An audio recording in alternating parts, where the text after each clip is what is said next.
Hi guys, we're back from the Blue Radisson in Copenhagen, doing this next matchup between Sebastian Wilkinson and Michael Larsen in the championship event, the first round, Kjell. Yeah, it's a great setup. They are both very good players. Mick played 3.5. Wilkinson just play a little bit above 4.0. They are both knowing a lot about XG and stuff like that. Yeah. So these are very good players. Mick play for the Danish national team. Seb Wilkinson play for the England national team. Yeah. And they were in October in Eltinger, both attending to the final of the European Championship. Yeah. So we see a great match here, and we are ready to play. Yeah. We hope for low PRs on high cubes. Yeah, I can say that this is not being transcribed by anybody out there. Everybody is playing, and therefore there's nobody for transcribing. Yeah. Mick starts with 3-2, and Seb he hits back with a 5-2. 5-2, yeah. Yeah, so we are already in the game. 4-2. We see a hitting contest, as Mick said in the game before. Yeah, and it's on Seb's side, so it's good for Mick. Well, yeah. If you got any questions back at home on the live chat, feel free to ask any questions. We will do our best to answer them accordingly. Yes, of course. And we also have drawboss.com. Yeah. All the results are in the drawboss.com. You can go there, go to the Nordic event. We got 104 players in the champ division, and 85 in the advanced division, and 99 in the intermediate. Yeah. Steen Grunberg just in his opening speech said, well, this was better than last year, so it's actually good. It already turned out to be a good tournament. Yeah, exactly. So that's drawboss.com. You can follow all the results and matches. And we can see Sebastian Wilkinson. He really has Michael Larsen under pressure here. 2 checkers on the bar. Yeah, he's still fighting with this double hitting and hitting contest on Seb's side that is a problem for him. Yeah. And he wants to double hit, but he can't do everything. So therefore, he's actually trying to make the 4-point and splitting to 20. So Michael already won some structure and something there. So we can see that they are fighting for the battle already from the beginning. Yeah.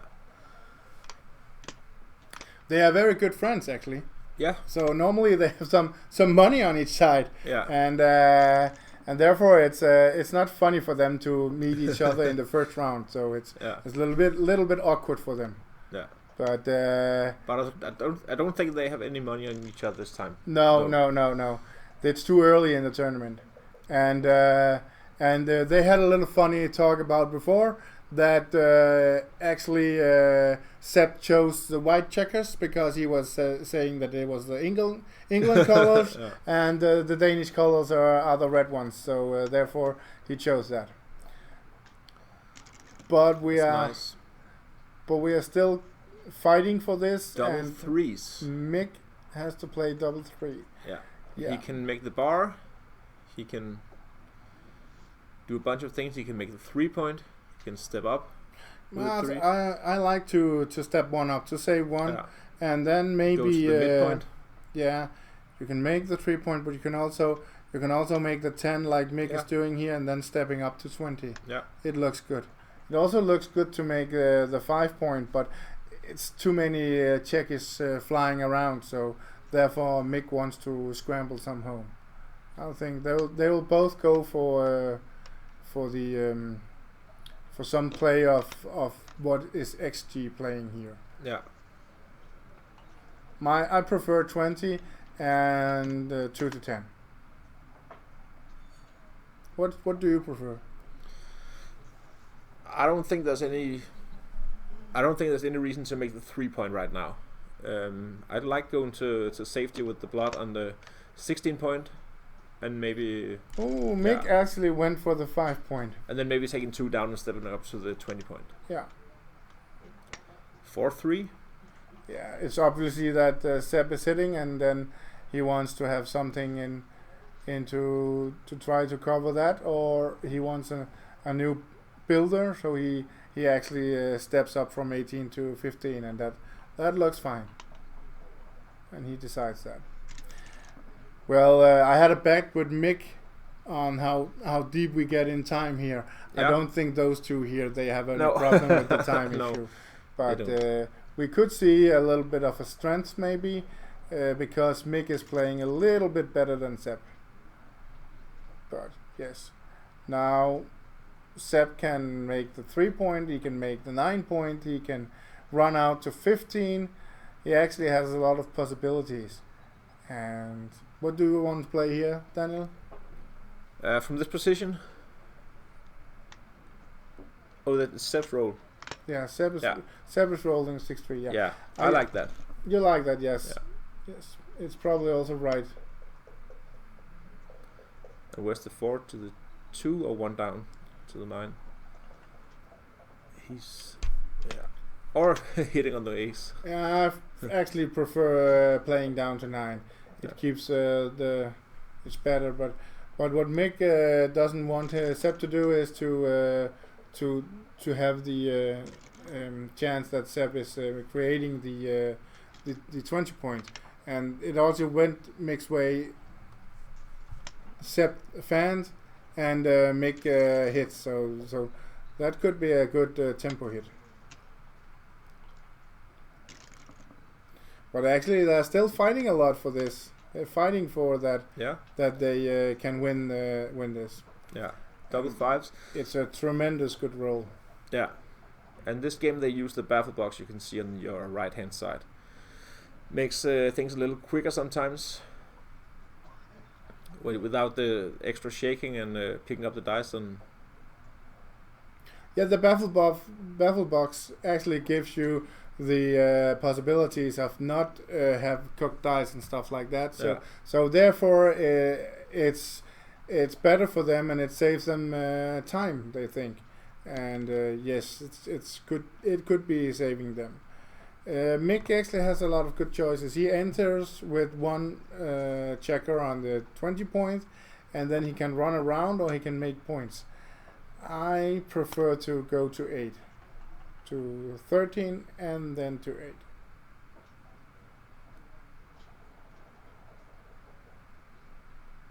And also with the baffle box you eliminate some chances of making premature rolls. And the rules are under this during this Nordic Open that if you make a premature roll, that is a roll that is when your opponent has not pushed the clock, when it's not your turn, then actually you cannot take your dice back. You cannot make a new roll or make for your opponent to make his original roll. Your opponent can actually make his roll knowing what your dice are. So that's a pretty tough rule, but it hopefully keeps a lot of players from making, at least some players from making premature rolls. Yes, it's kind of that they should play when it's their time. Yeah. Also that we have this, if they have cooked dice, they can actually give themselves the roll back again. They can take the 12 seconds. Yes, Seb enters with a 2-1 and he can actually hit, but that will cost him his midpoint, so he's in doubt about hitting. So I understand why he's in doubt, so I'm not sure I want to hit myself.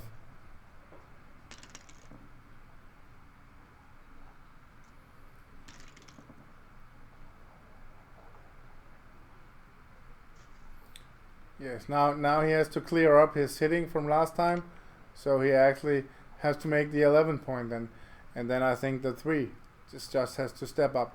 That also gives him a lot of chances of making the 5 point. That's Seb's goal in the moment. Yeah. Mick is entering with a 3-4.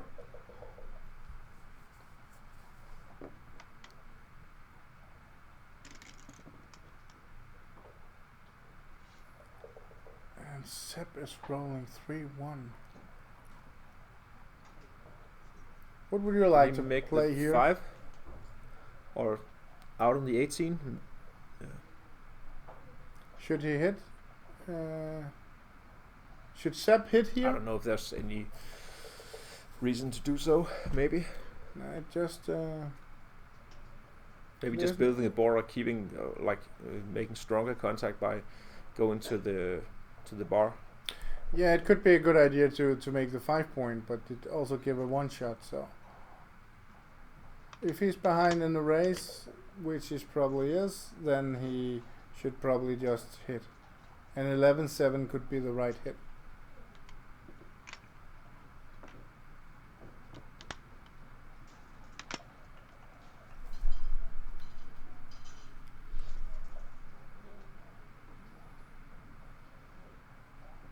So with this play, he's making a little more contact in this position.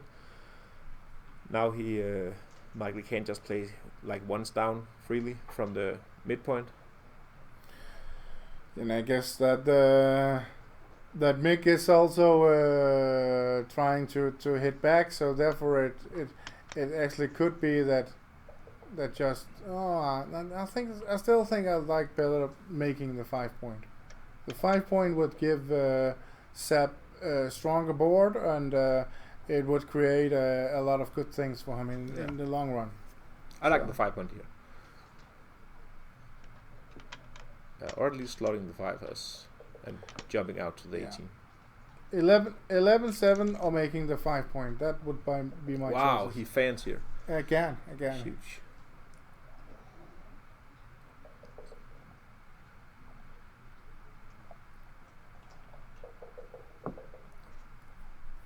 Can he ever double this position? He's looking at it. Sebastian. I think he should. No. I think he should make the. I think he should make the 5 point before he's considering that. Yeah. Now he hits another checker back. Yeah. The problem is that he has some bloods around the board and he has 3 men sent back. So. Yeah. It's still a 50-50 game somehow. So.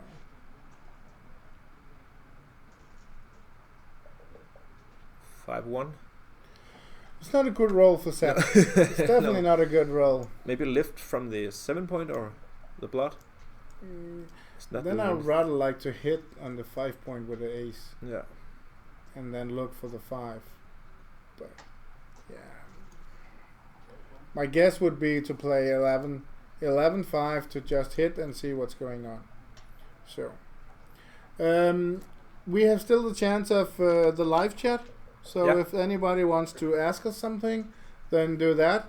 We also have the drawboss.com that you can see all the draws and who's playing, and the results will actually come there. Yeah. So that's drawboss.com.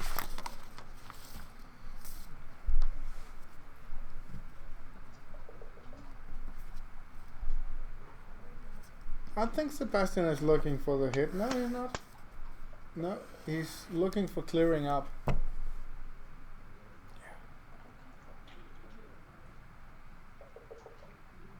It's a difficult one. Yeah. It's easy to make mistakes in this kind of moves.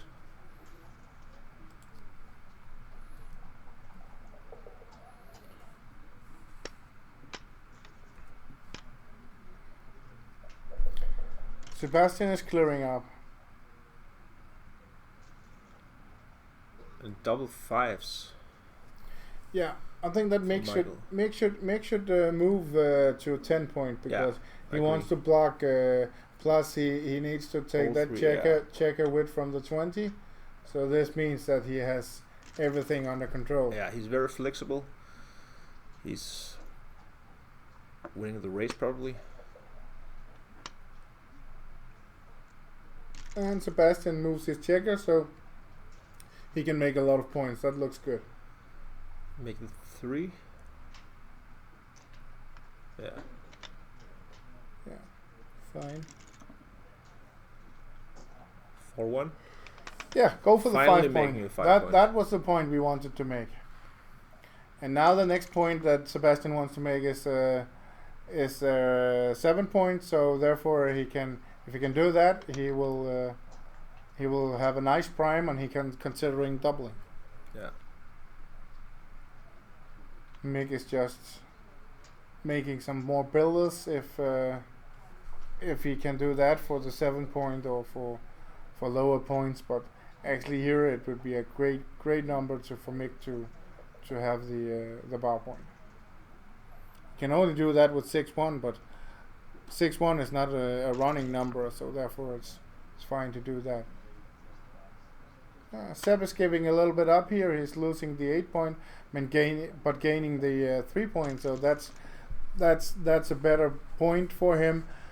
Still, he wants the 7 point to close it down for me. He playing the safe and probably slotting the 2. No. No. Taking an extra crossover. Yeah.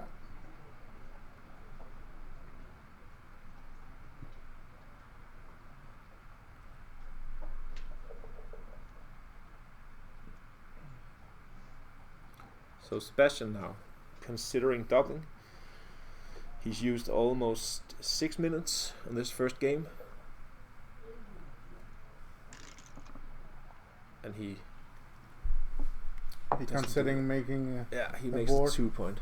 Yeah, I also think it's too easy. It's too easy for Mick to take, so therefore he shouldn't double. Double 3s. Yeah. Making. Oh yeah, he could make the 3. And now he can make the deuce point, but Mick actually wants Sebastian to stay out there, so therefore he's not moving his 10 point. He doesn't want Sebastian to have the outfield control in the long run.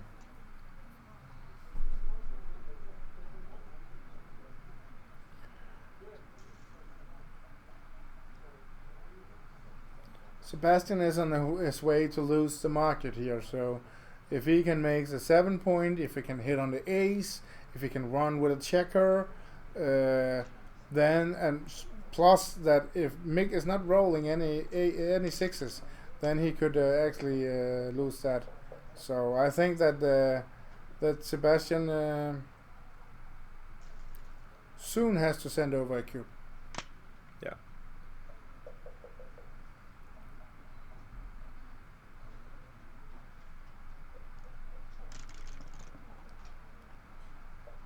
For 1 goes to the ace. Yeah, and Sebastian doubles. Doubles, yeah. He goes for the making the 7 point now. And Mick is stripped on all his points. Yeah. So this means if Mick is not rolling a 6, if he has a chance of running with a 6 next time, if he's not rolling a 6, then he's breaking. Yeah. This is a bad number for Sebastian. No, not that bad because he can hit on the ace, but actually it's. Yeah. He's going to try to make the prime or whatever he can. This is actually a good play by Sebastian because he has put both 6s and aces to cover if Mick fans, and he can jump with 3s and 5s. So he has to diversify his numbers. Yeah, I don't like this play because this is duplicating 3s. 3s, yeah. Go with your first play, Sebastian.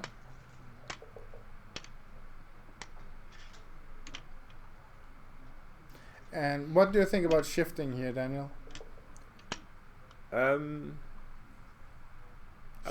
Shifting the 5 point to the. I think he's a little too fast. I don't think he has a lot. He has enough like builders or spares to point on him if he comes out on the 5 point. Then he's. I love Sebastian's play here. It's very good. Yeah. It's very good. He has cube Mick. He has good numbers here. He rolls 6. He can cover. But now he has to produce a 5 or That's 3. true. That's true. But he could also have rolled the ace and something else. Yeah, there comes the 5. Yes. Well played by Sebastian. Well played. 6-4.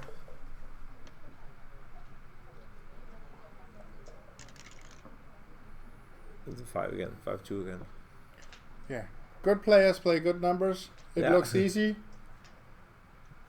He can't.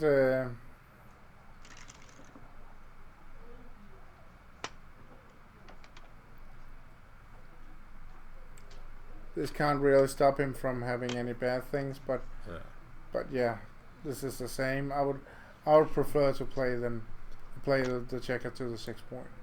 Hope that you're not rolling one of the 4 big numbers. Then he can play this home freely. I can't really see a idea about this, but it's ending up the same way. So take the checker off and then play on.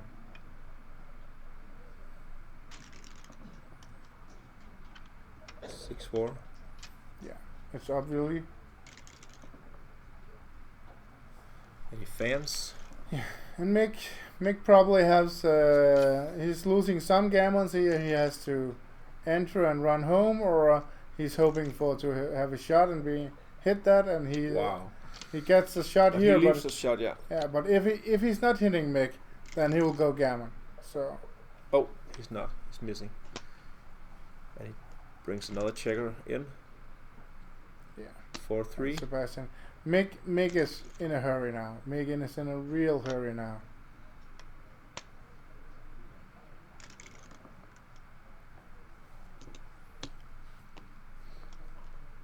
He has to roll double sixes. Oh, and here comes the boxes. And still So he needs twos are a better. non-double from Sebastian. Whoa. Yeah. Whoa. Well, this was That a was close. This was a hitting contest and turned into that Sebastian Close call. sending over a cube and almost winning the gammon. Mick just trying Yeah. to save the gammon with the double six. Yeah, nice first game. Yeah. Some Danish luck. We can tell you that Darkfin is meeting there's a Mirsad. Dogan out there, and Myr is meeting Mishlav, and the rest of them you can still see on drawboss.com.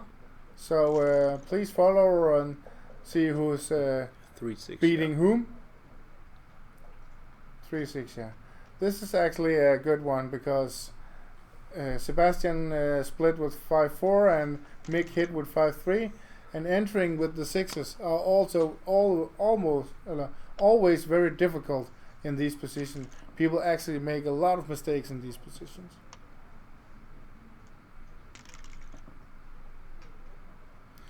One. Double ones. Yeah. Make the 4 point. Make the 4 Make the point. bar. Make the 4 point, or make the anchor and the bar. Yeah. And usually it's actually very, very good, often best to make the 4 point. But Yeah. here Mick can actually also make the bar, so also make the anchor, and that maybe give him an advantage of that if he doesn't want it to be too much swing game. Yeah.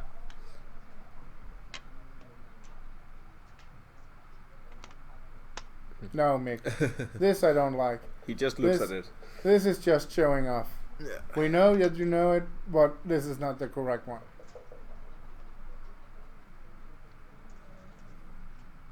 Yeah. I like making the anchor and the bar. You point. like making the anchor? Yeah, that's good. Then we make the 7. If we make the anchor, we make the 7. Yeah. Otherwise, you make the 4 point. Mm. I also very much like this play. He runs.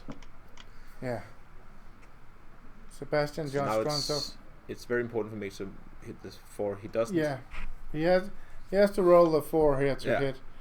And he couldn't, so yeah. And here from I don't think that he should stay with the 10 point because it's not giving him anything. And it's just putting the checkers in the wrong position. 5-2 for Seb, that's easy. Is it 6-4 or 4-4? It's at double fours. It's double 4. Yeah.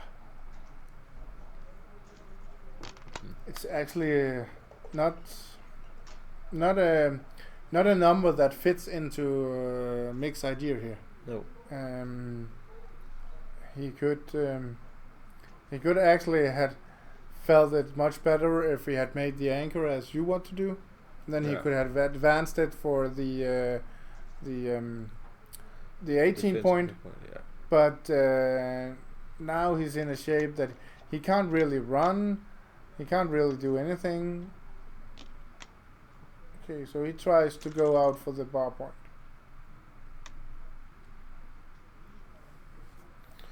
And Sebastian 5-1. Yeah. has to leave some shots here, but he wants to hit. I think I will go for the double hit. Yeah. Hit on the ace point because But Mick has the stronger board here, so he it yes, could be a little dangerous for him. yeah, that's correct. But But still, I'm not sure there's any other way to.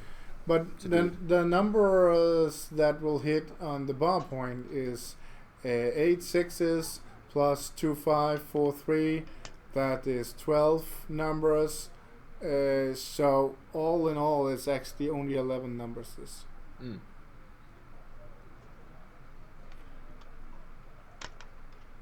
If Mick hits, he will probably send a cube over.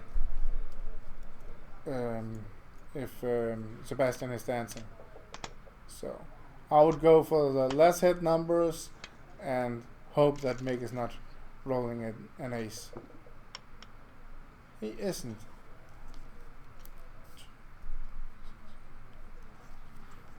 I don't think that Sebastian actually could make a cube here. He has to be stronger because Mick has this 4-point board. So. And he has that blood on the actually 2 bloods, but the one on the ace point. He also didn't cube. What is this? 2-2? I think it's double 2s, yeah. Double 2. So this means no. This is a bad idea, Sebastian. You can hit and make the point, but if you do this, you have to spread out them. So you have to have more checkers than can make points. The deuce to 11, I didn't like that at all. Now he doubles. It's also very good, but he doesn't have the same numbers to attack with. But he has 2, 4, 6, 8, 10, 12 checkers in the zone. So he has a lot of checkers in the zone. But still, I actually think that Mick has a take, because if you just make the anchor, there's a lot of work doing for Sebastian to come home.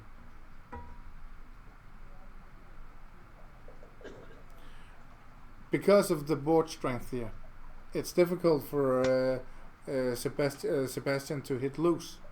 He's actually having trouble of hitting loose on a 3-point. Yeah.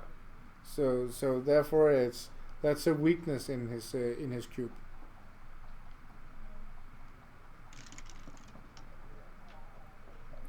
Three one anchors up. Yeah, it's a very good number for Mick. I don't think I would lose the 8-point here, so I could build the 2-point, for example. Yeah.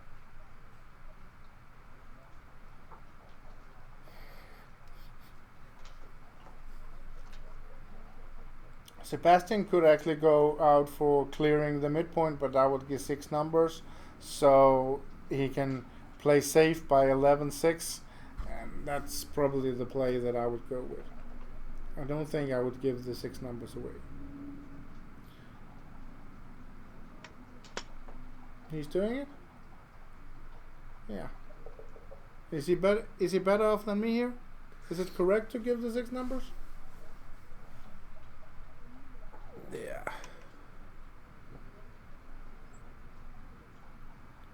I don't know if it's too much maybe to give. He takes his chance. Yeah. And Mickey rolls punished. a 7. Yeah. He can hit back. Oh, he doesn't. He enters with double 2. Oh, yeah. Then I would go for making the 9-point. Making the 9-point, it will have a little prime for him. And then what about the last one to the 6? Yeah, I'll play to the 6.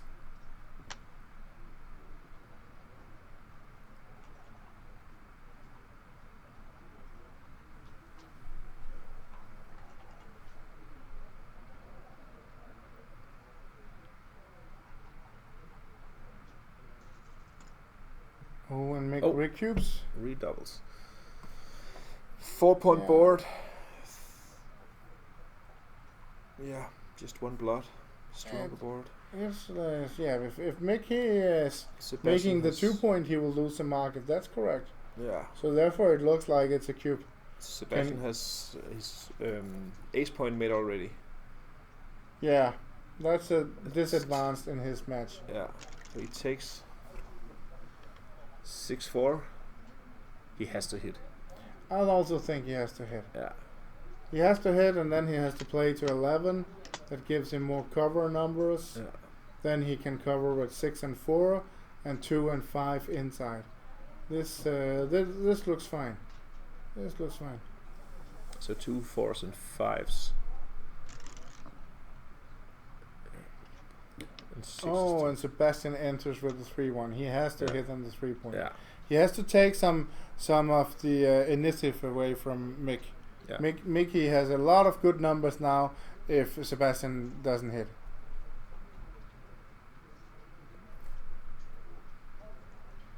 But Sebastian is spending a lot of time on his positions. Ooh, ha.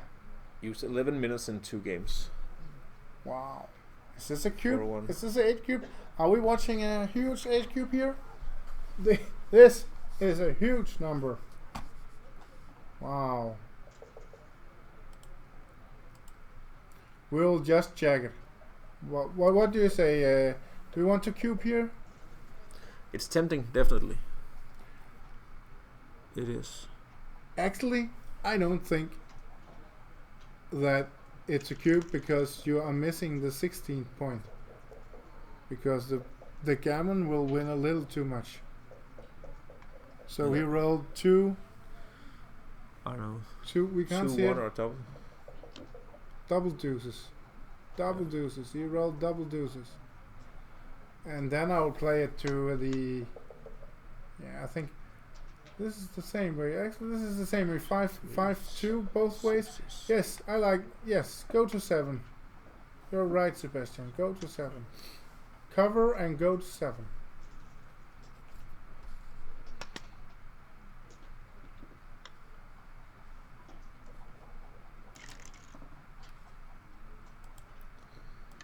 Four, 2 enters with this. Yeah. Oh, this is a huge number for Mick.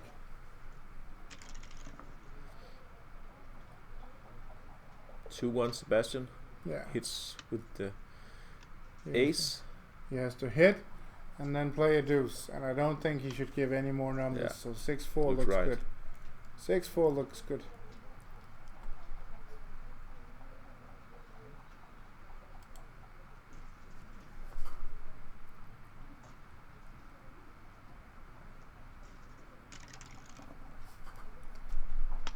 Five, 2. Ooh, that's a huge number for Mick. That's a nice Good, shot. good that Sebastian didn't double for Yeah. 8. Oh, and he fans. So he hits with the 2, probably 2, 3.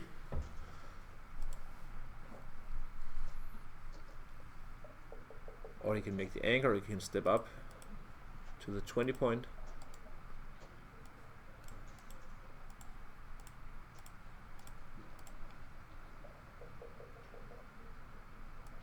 Make us double, so he probably want to do what he can to min as many gammas as possible.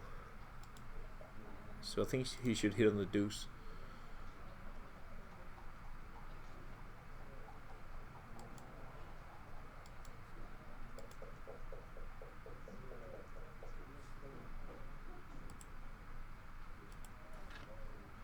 Yeah.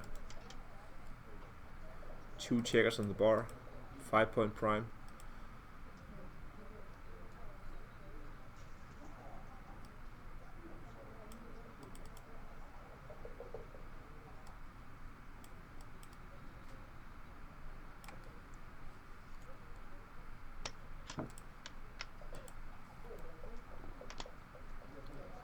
He's looking at making the bar point.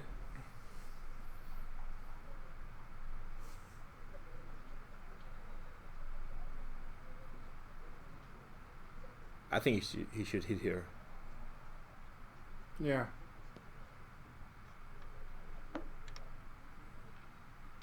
Where do you play the 3 then? I go to the 20. You go to the 20? Yeah. Okay. I think I'll go to 15 if I hit. Yeah.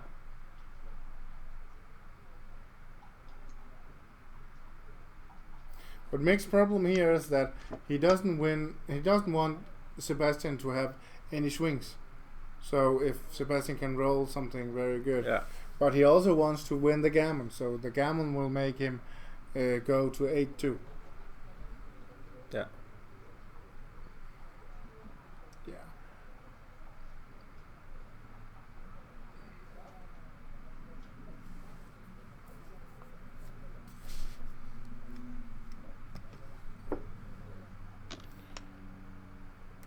Mick probably likes to cover up and and don't have the swings here. The volatility is too high for him. So I think that he will play to 18 in the long run. He didn't. He went to 20. He went for your play. 4-1. He misses, but he comes out with one. He enters. That's a good one. Wow. And Mick has to cover him out now. So this looks like we are on the way to a 8-2. Oh, maybe not, but it could be 8-2. 4-2. Yeah. I would go for the bar point here. Bring a checker down and making that point.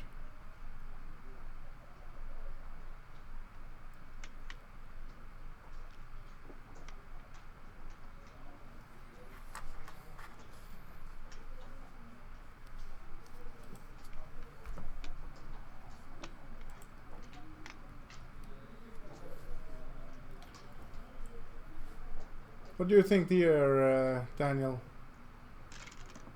I don't think it's the right idea. No. I think I want to bring checkers down so we can hit. We'd rather like to hit. I would have went for the gammon here. Mick has a better board, so I don't like that he didn't bring a 4-2 down on that one. He missed builders now. Yeah. He missed builders now.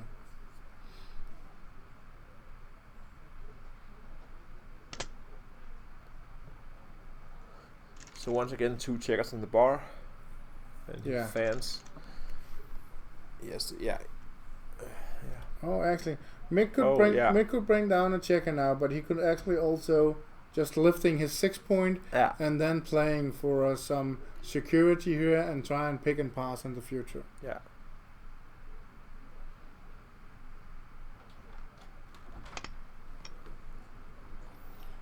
So. Yeah, I like this play. Yeah. Let's play safe. Let's win the gammon. Let's go for that.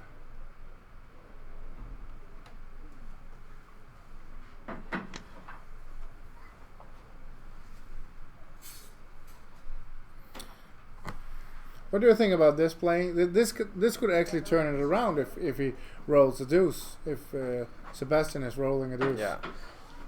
But on one side he needs the ammunition. Yeah, he's looking at not the switch, but making. It's not so funny if Sebastian rolls a 6 here, but I like the 4-2 from Mick. Yeah. And then he can bring something down. I like this play better, the 4-2 better than I like the switch and the double 4 before that he didn't play, but we talked about, because now he has some more ammunition and 2 checkers in the bar. I think it makes a difference. Now I like switching or making other points and giving up his 6 point. Yes, I think you're right. But he played 1 to 3. That makes no sense for me. That really makes no sense. 5 is that 2? Yeah, so that's 2 down. But which 2? Yeah, I'll just bring as many builders in as possible. It maybe it's not builders. Maybe it's just pick and pass checkers. So with lifting that one, now he can pick and pass, or maybe he can build the point. He couldn't pick and pass in this one. So he has to make the 10th, and then I think with the next one he's making 8-4, and then we have a really important role for Sebastian. Normally it's counterintuitive to make these plays where you lift the 6 point as a human being, but a lot of the time it's XG play. Because it gives a little more winning chances. But instinctively as a human being, you want to keep your 6 point and bring checkers in and hitting on the 1 or 2 point. Yeah. Meg is actually looking at the big play.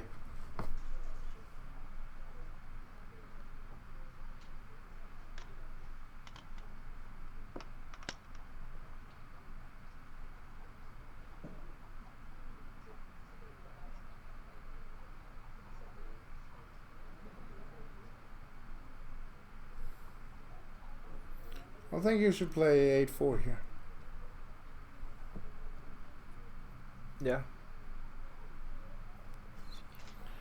And we also have a lot of subscribers out there. Yeah. And Thanks for that. we have got more than 200 subscribers now, Daniel. Yeah. That's great. That's pretty big. And we have more than 70 viewers out there, so that's very good. Thank you very much for being there for us. Thanks for subscribing to our channel and for watching our games. It makes it even more fun for us to make more games for you guys out there. So we can say that this is a non-commercial. It is a non-commercial YouTube channel. We don't make any money of it. No. We're just doing it as a Nordic staff members, and therefore there's no money in it, but it's for the real fun. And but we want to make good stuff for you. We want to raise the bar for Backgammon TV and for you guys out there to experience the tournaments, even if you cannot come yourself.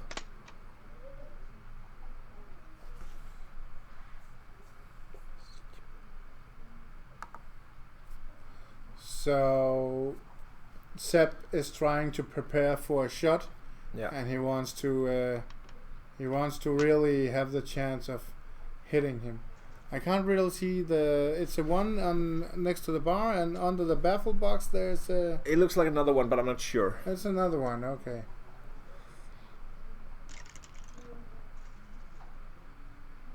3-1. Mick can still play safely inside play the board. safe. Yeah.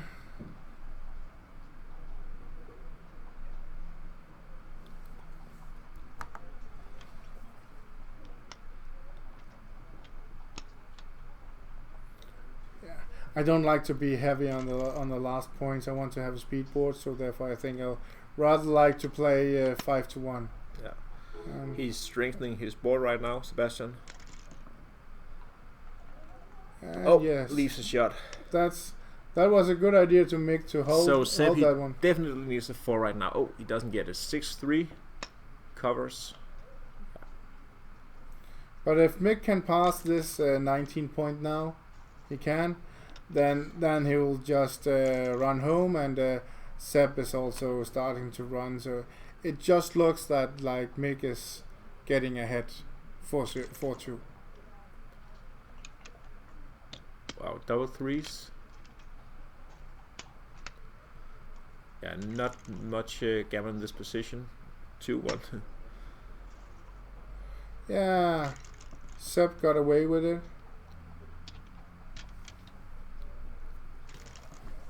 And saved the gammon where Mick actually could have been winning a huge gammon.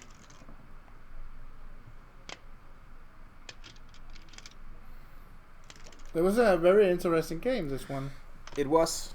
It looked like Mick was gonna take the 8 points, but Sebastian got a little lucky. Sebastian actually had a chance of recouping for 8. Yeah. And I tried to checking it, and even though it was a huge pass in money, it was actually a no double here. So before Sebastian was covering his 3 point with his double deuces, it was not a double. I think many players could have found a double there, but well done by Sebastian not recouping. Very much. It looks like the players are taking a break right now. Okay. We have Mick in here. Break. Yeah. Fine. Yeah. We'll take a short break, and yeah. That's Be back in about 5 minutes. See you guys.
Yes, and we are back here at the commentating room, and we brought the tournament director Steen Grunberg this time.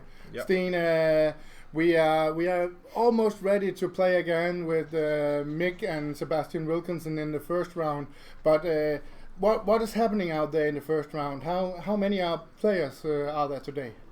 There are this year nearly the same number of players as last year. There are like a bit more than 100 in championship that are competing to win the Nordic Open. We have a bit more also in advanced and intermediate, so totally we are approaching 300 players, and then we of course have the beginners, so about 350 in total, and that's actually a bit better than I expected, so that's great. So that's great news. That's great news. So the tournament is running smoothly and everything is okay? Yeah, now we had the draw started, and it seems like everyone is sitting and playing, and today, we'll play 2 rounds, and after tonight we will be 25% of the field would be out of the main. Yeah, and we are telling everybody that they can watch drawboards.com where they can see the results. We are telling them that they can come in here and play and have fun if they live in Copenhagen. Otherwise, they have a little bit of travel. But all in all, we can also say that we have 75 viewers in here. We have more than 200 subscribers right now, and it's actually going very good also in here. Yeah. But what is the feeling about? Are they having fun? Who do you expect to win, and what's going on out there? That's always a tough question. But I know I have seen Michi playing in the XG one, and he seems to be very strong. I played him myself because I joined that tournament, and he played 1.8. So unfortunately, I was out of the tournament very fast. So he looks strong. He's the favorite in the tournament for you in the moment. Yeah, I would say so. Yeah, we have a great match here, Mick against Sebastian Wilkinson. They are on the way to start, so I just think that they are beginning again. But what do you expect? You have lifted the prices a little bit for Nordic this year, and you have done something else, a speed tournament on Monday instead of last chance. What are the thoughts behind that? The idea is that, of course, in the last chance, normally you do the last chance to ensure that people show up on the last day, even though they are not in the final. So this year, of course, we have a big show about the final where we have it on a big screen, and we have commentatory. We will stream it live, of course, as well. The idea is that also, in last chance that often there's a lot of people not showing up, so there's a lot of non-show. And this year, then people can sign up for the big speed tournament if they want, and they can even choose if they want to go to like the speed championship or the speed novice division and play for a suitable amount, whatever they want. And hopefully that would be a success. It's something we will evaluate after Nordic, and let's see. New things at Nordic, and we still have a great success here. We have a lot of good players, and they actually already started again. So Daniel, maybe we should send Steen out and work a little bit more, and then let us sit in here and have all the fun. I can see Mick is ahead. Yeah, he's ahead 4-2. Yeah, actually we got some pretty good matchups in the first round. We got Thomas Mühr against Mislav.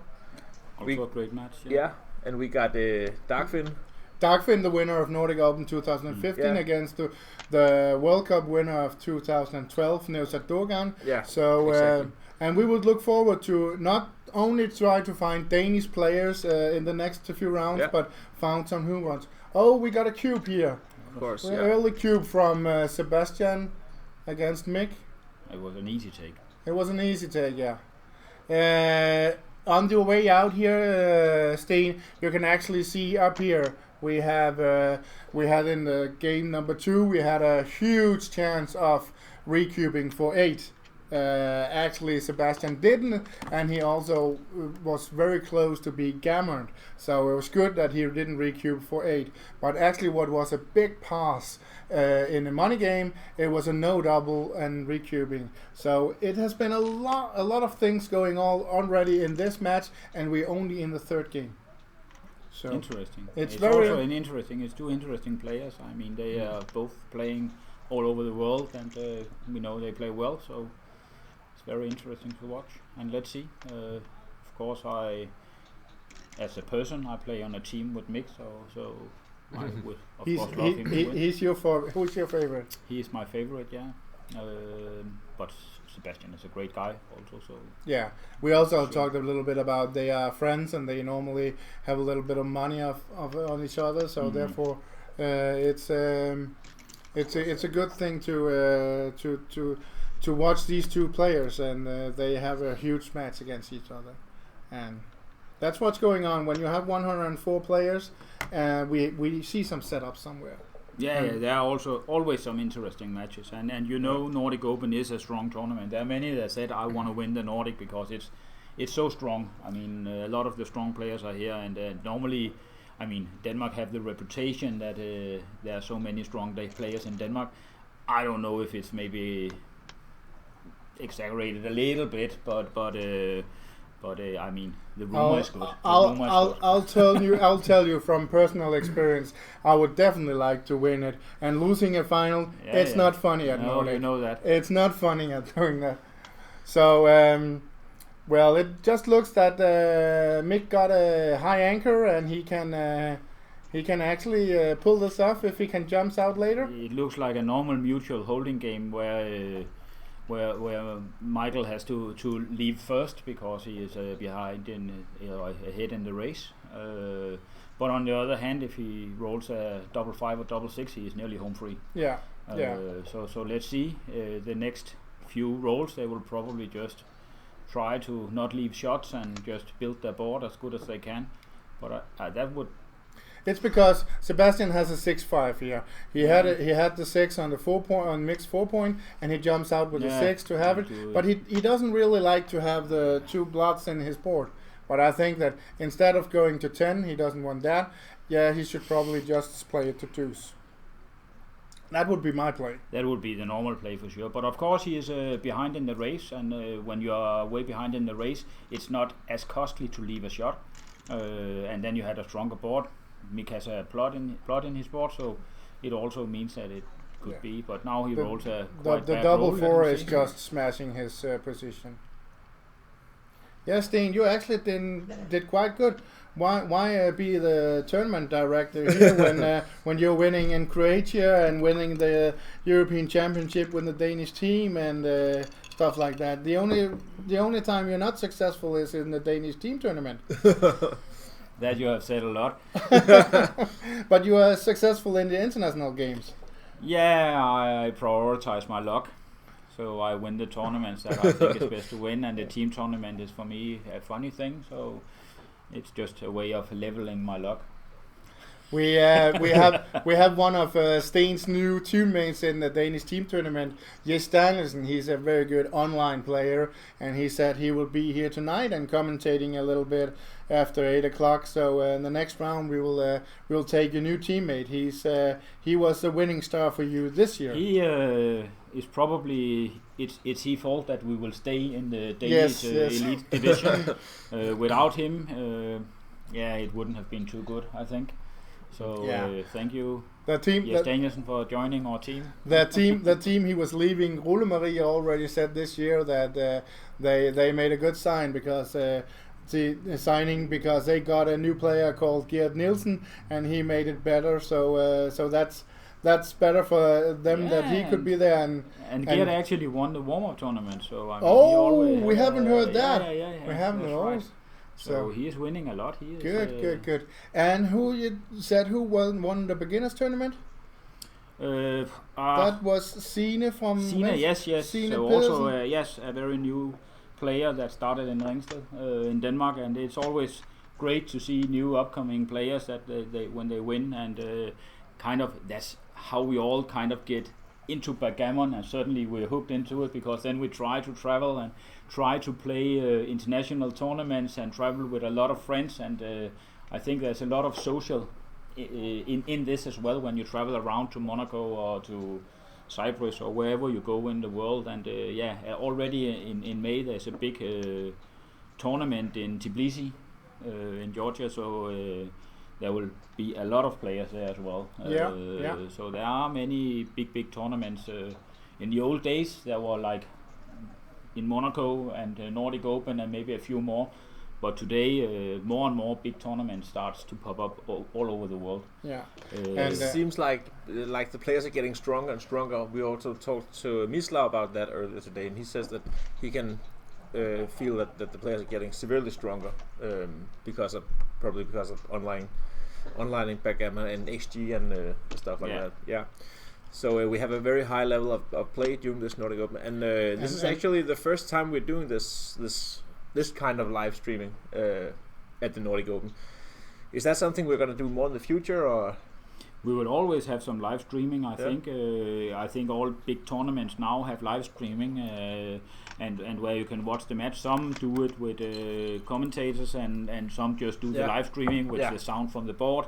Of course, when you play doubles and so on, or consultation matches where you can hear the voice from the players, is always interesting. But it's also interesting to hear opinion about the moves and discuss the game. So I think that should be the focus, because people can watch it and they can go to YouTube later and watch it again. And if it's very interesting and they can learn a lot about backgammon by watching, I mean, then that will bring more viewers in the long run, I think. Now Mick rolled a 4-1 here, so he is a little. I mean, he really needs a double roll to win this one. Sebastian actually had a double fives just before that. That was more interesting, but it took a long time to move that one. So. Yeah. The funny thing about the beginners tournament was actually that women took over the tournament. Yeah, I heard the last four were women. There were. So it turned into the ladies tournament. Yes, it was. We will have later at Nordic Open. We always have a ladies tournament, but I don't know. Now the real tournaments are turning into ladies tournaments as well. So I don't know. What is now Mick rolled a double, by the way. So that's what he needs. But I would like to ask, how do you feel? Are there more women among the players this year, or how is that? No, I don't think. I think it's like normal. It's I don't think there's more. It's like normal. And what is the rate about foreign players and Danish players? Are that the same also, or how is that? I think it's about the same. I have not looked at the numbers yet, so I'm not sure, but it's not significantly different than normal. No. You don't see the Italian flag hanging around everywhere else. I mean, normally, if you look back in times at Nordic Opens, I mean, about half of the players are Danish players and half of them are foreigners. And if you look at the results, you can see that half of the time you have a Danish winner and half of the time you have a winner from somewhere else. So it's always interesting. But I mean, it's good for backgammon that more and more tournament comes. It makes the competition harder, and you need to focus and make great tournaments, and people need to go there and feel they have fun and have a great time with their friends. And I mean, if you don't succeed in that, then it's very hard to be successful running a big backgammon tournament. But we are happy that you're running the tournament and you're doing quite good with your staff, and they are working hard. So it's from the morning till the night. So that's pretty fun, and we're all having fun here. So you guys are just lucky to be at home to can watch this. Daniel, did anyone put anything on the live chat that we have out there? Not questions. I think it's just comments. Maybe I think it's like English players, maybe people that know Sebastian and rooting for him. So you still have the chance of watching everything on drawboss.com and asking us on this live chat. So we are here watching a game where outfield control is pretty important, and we can see that the double five that Sebastian rolled earlier, it makes him problem now. It gives him some problem now. Sixes. How should you? The 5 is obvious, but the question is, does he move like this on the other 3 and leave 2 plots with 1s? That must be the right. I think. Is it 4-4? Double 4. Double 4. That was a bad number. What now? Now he's counting. They are both completely crunched up, and he had 22 pips around there, and then I think he will take a roll. Yeah. Whoa! Wow! It was a great number. Yeah. That's for sure. If it's he doesn't hit now, it's over. 6. It's clearing. He needs to hit. Wow! Oh, that was a great number. Or he can run. He has to run. He has to run. There's no choice. And he shouldn't leave the ace. He shouldn't leave the ace for Mick, but Mick will cube anyway. And this could actually be funny because it's a recube when Mick is leading.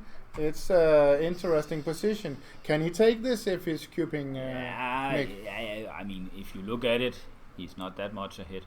He is ahead because he has a hole on the ace point. Or he has not. I mean, only one check on the ace point. There it goes. He's doubling. He has definitely Sebastian, counted the race, but let's see. What do you think Sebastian will do in this position? 4 pips there. Will he keep the cube down, or what is he interested in? Yeah, that's the question. I think he will take when he's behind here. You have a lot of rolls still, so I think it's a take. Yeah, And I would guess it's a take. Plus, Sebastian is trailing. We got a high cube, so I think it's a take. But it's probably also a cube, so double take. Yeah. Let's see what Sebastian he does. It's both of them. I mean, it's turning into what they call a roll position. So typically it's a question: can Mick take one off in the first roll? That means a lot. If he rolls a 5 or 6 and can take off one checker, then he is heavy favorite. But if he misses that one and Sebastian roll a high number, he's right back in the game quite fast. So I think it would. I would go for the take. How many wins do we have here? Do we have any guess of that? Oh, he passes. He passes. Correct. I didn't count the race, to be honest, so I'm not sure about it. But I mean, it looked like it was not that bad. But Mick is 11 pips ahead. Oh, okay, so, it's 11. Yeah. Well. But he has also more wastage, I think. Yeah. So both have a roll position, so both have a high wastage in this position. Steen didn't dare to say anything here. I just checked it, and of course I was not right, and Sebastian was correct. We only had 82% winning chances for Mick and 17 for Sebastian, so it was a blunder to take this. So what well happens played. If you put one more check on the ace point from 2 to the ace from his? That would move quite a bit, doesn't it? So out of curiosity. It moved a lot. It moved so a lot. It means a lot that he. I mean, he's of course in due course of the game he is favored to roll 2 aces. Yeah. And then he will miss one time. So the hole on his, the semi holes you have on the ace point is actually a big difference. Yes. Well played by Sebastian. So as you can see, we still have a great game here, and they put the power in it and pressure on each other, and it has been a good game so far. Yeah, a lot of people would have taken that one, I think, especially when they're behind in the match. And also Sebastian knows he's playing a very strong player, so he should not try to adjust anything. Well done by Sebastian. Boxes. He rolls double 6, as Daniel says. Yeah, he will probably make the deuce point. Yeah. He already got the high anchor on the 18 points. Now Sebastian is of course way ahead in the game, so you have like a reversed holding game where Mick is trying to hold on to his checkers, but let's see, and he will probably not leave a shot here and go to the 6 point. Yeah. So Mick has how many checkers on the 13.6? 6, yeah. 6. And he's somehow behind. I don't know what the race is, but let's see. It's how much behind is he? He's up 10, 12.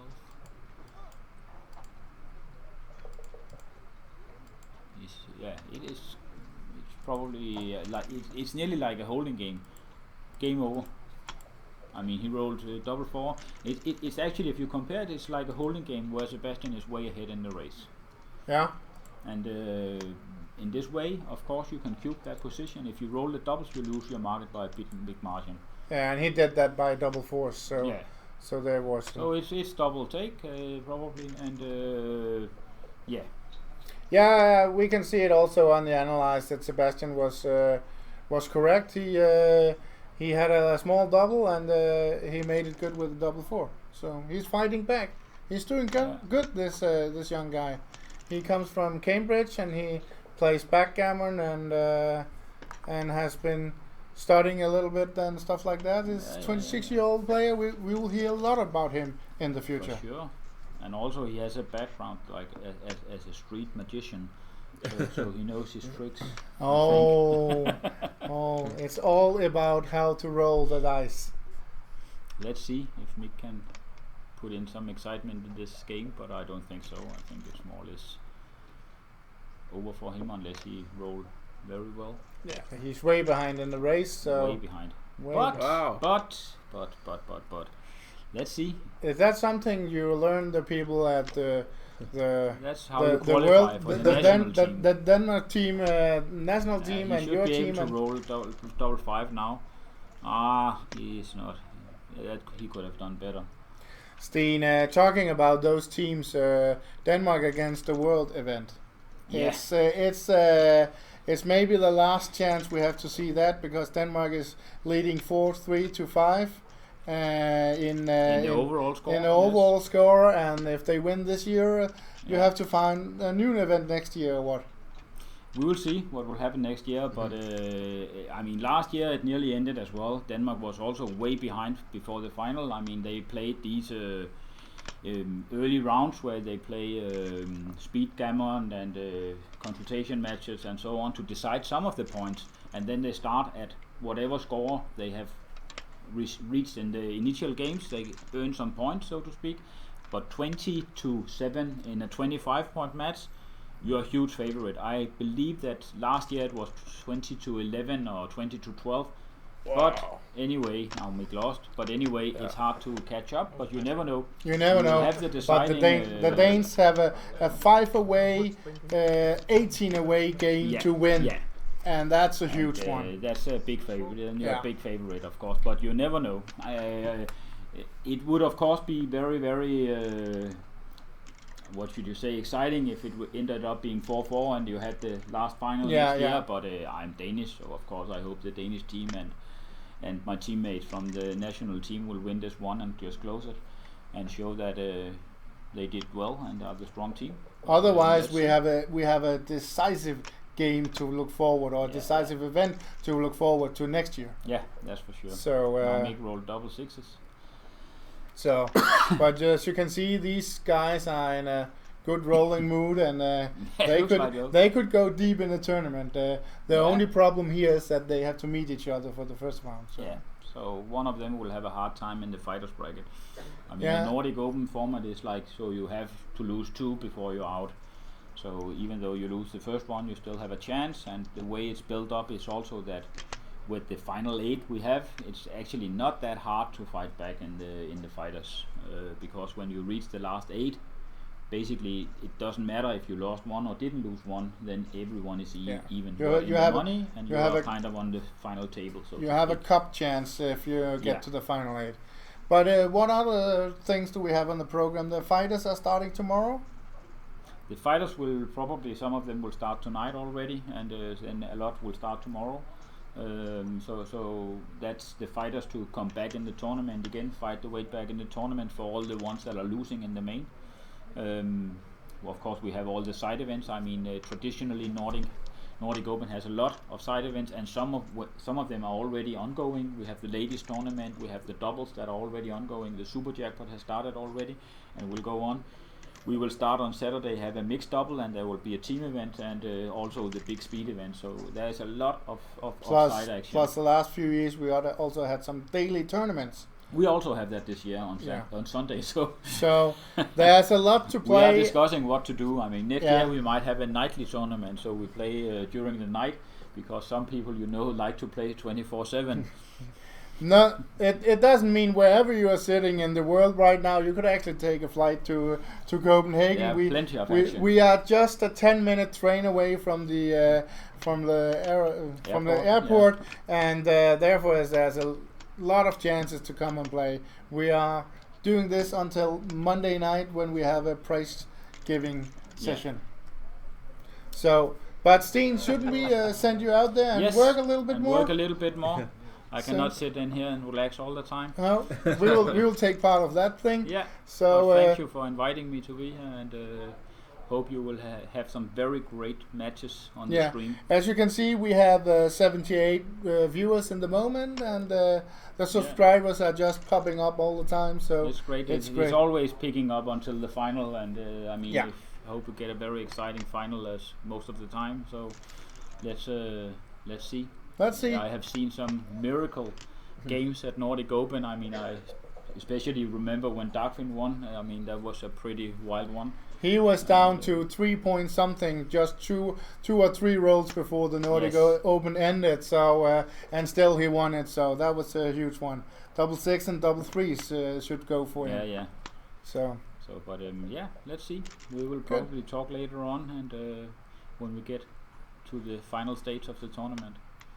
yes, but if you have time, anywhere, anyhow during these days, and there's some interesting things, you can always come in and tell us. Otherwise, we will try to seek for the informations out there. Now they roll double six again. I don't know what what it is with this number, but they tend to roll it a lot. I think while I've been here, it's always double six. So only when you've been. I don't know if there's something wrong with the dice. Or We have seen a lot already in the speed. double two, not that good. But in the speed matches between what's he Petco doing and here? Double. He's way behind in the race. He is attacked, and he has one there. Yeah, he's passing. just passing. He's And then probably correct. He has nothing. and what actually happened is that we had in the break we had a 4-2 lead for Mick, and now it's a 6-6. Now it's 6-6. So we probably have to send you out there. Yeah, I'll have to go. Yeah. So Thank we you. can get Thank you, some more Steen. points. Yes. Have a nice time. Goodbye for now. Bye. We just put the chair away, and then Daniel, we can continue. Yeah, we will. Well, Mick starts with a 3-1 and a 5-3, and he already made the board. Mick has to turn this around now. He was leading, and now he is even score 11-point match. He has to fight from the beginning again. Yeah. Sebastian got the momentum. Yeah. So He did. Yeah, Mick was about, before we went to break, he was about to be ahead 8-2, but now instead it's 6-6. So yeah, we can Sebastian also see switched that things around. Sebastian actually used a lot of time, so he only have 12 minutes and 39 seconds left, and Mick has exactly 20 minutes left. So therefore, he's in good shape, Mick, but it is Sebastian who has the momentum by the last point. So maybe Mick should already think about cubing here. I think it's a huge cube. Oh, and Sebastian quickly folds. He is passing and don't like this. That's understandable. Mick is in the lead We can see again. that there are a lot of guys from the UK out there rooting for Sebastian. So so feel free to give ask questions? ask questions, and just make comments. A lot of people are rooting for Seb, so that's wonderful to see that that you are in there. Mick starts good again, and I think he moves him in the right one. Hit first, then make the 5 point, and think about the last one. It looks beautiful. 6-2 for Sebastian. I think he has to jump. He can't put an extra checker in there that can be hit. No. So therefore he has to do it. Mick hits it anyway because he just hit the long shot. And Seb is making the point. That's a tremendous good roll for him. And Mick can make the high advance tanker. Mick made the prime. He's on the way home. Sebastian, he can make some points and he can do that. And that's fine for him to get it. And Mick wants to bring some checkers home so he can build some new points and make a prime. So normally you see that you can make the prime from behind, but actually Sebastian stole that point in a moment. So therefore it's more difficult to Mick to advance his prime because he has to bring checkers down before he can advance his prime in front of the prime. So.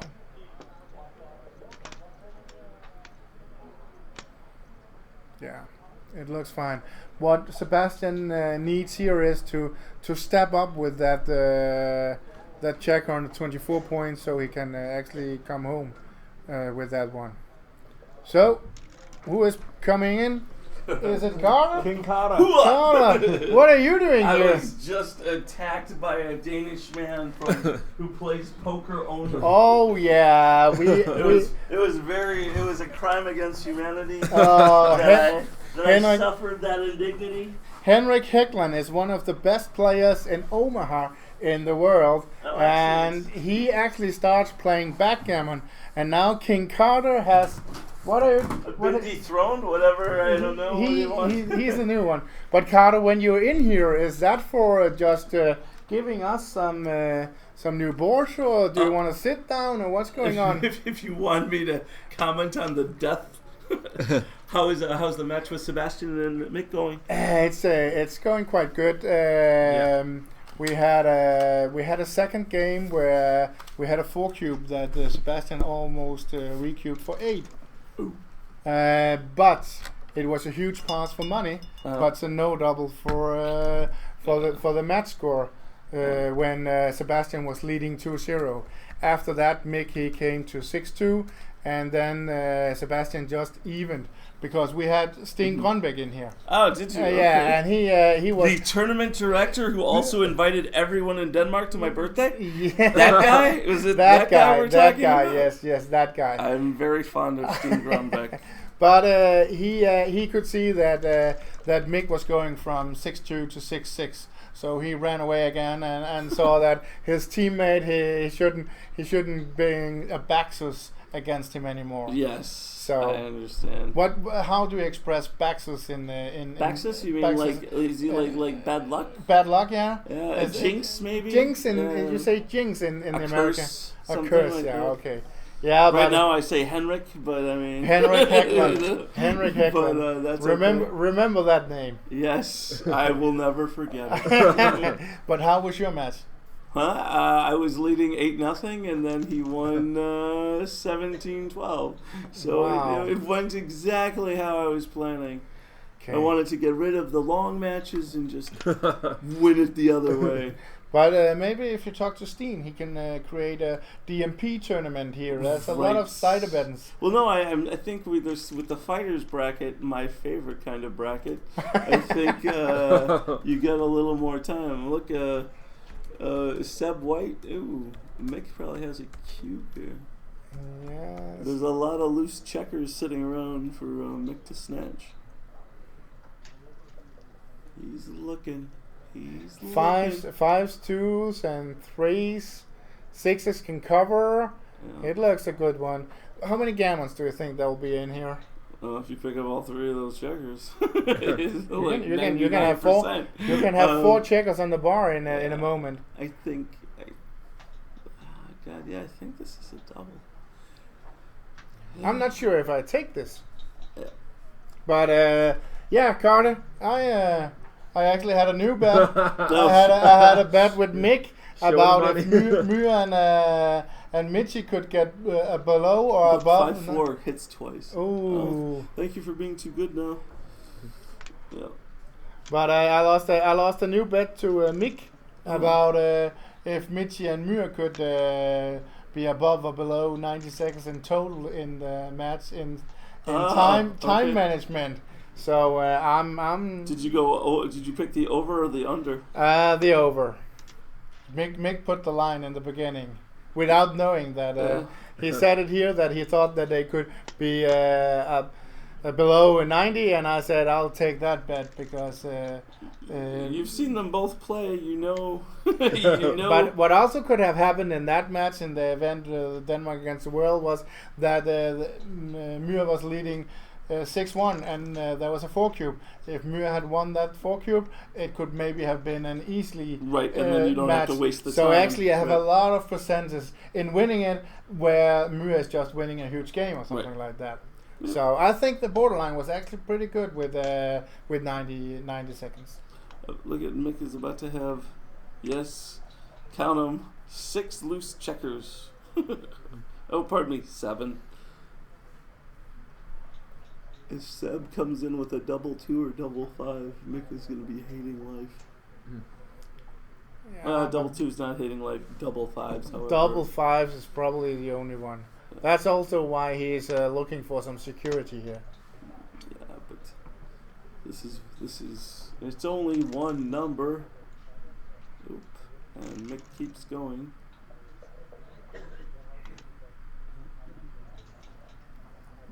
Oh, so he got off the double 5. So he blocked the double 5. I think you should play 13 to 11 and then 10 to 9. That would be my play. 13, 11 and 10 to 9. Because then he got a deuce down and then he can move. He's got his 5. He wants his 5 to escape. I'm not sure. I don't know if he does the 2.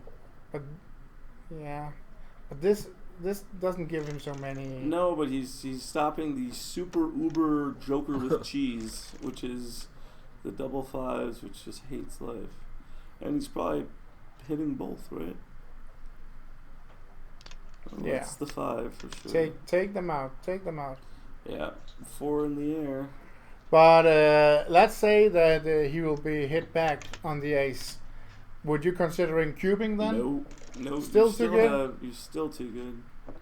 I mean, look at Sebastian. Like you had 4 in the air. You probably. Ooh, double Hello, 6. Sailor.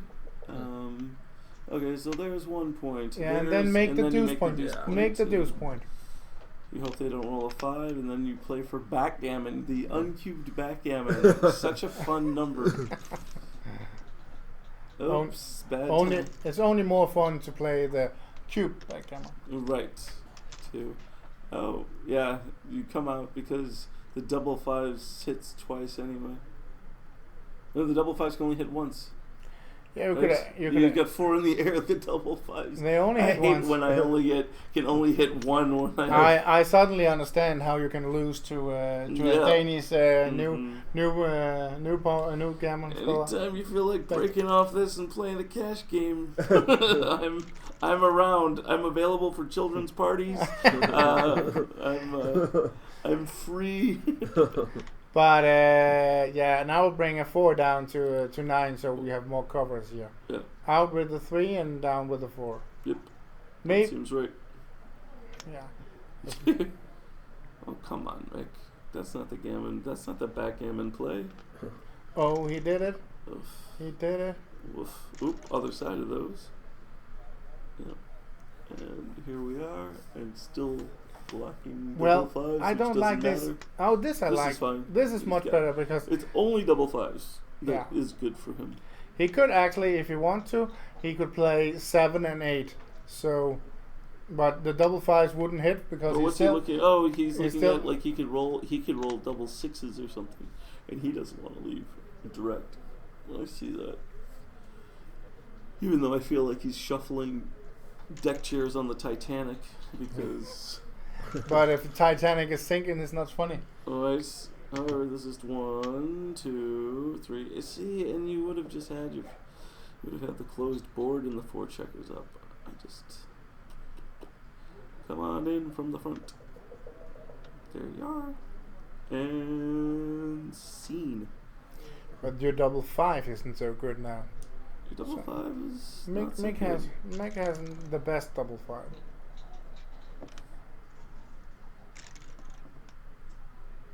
Three what? Can we see what's 3-2. 3-2. Okay. Yeah. And then play it 2. Seems a little ambitious to hit. Yeah. But you go to the ace. 4-2. No, 4-2. 4-2 is good. This is good. This is good. He will win a lot of gammons in this position. But aren't we talking about backgammons? Yeah, but it's only people who are ahead 8-0 and losing from there that will be thinking. 5, oh, okay, that's a good roll for me. And no ace.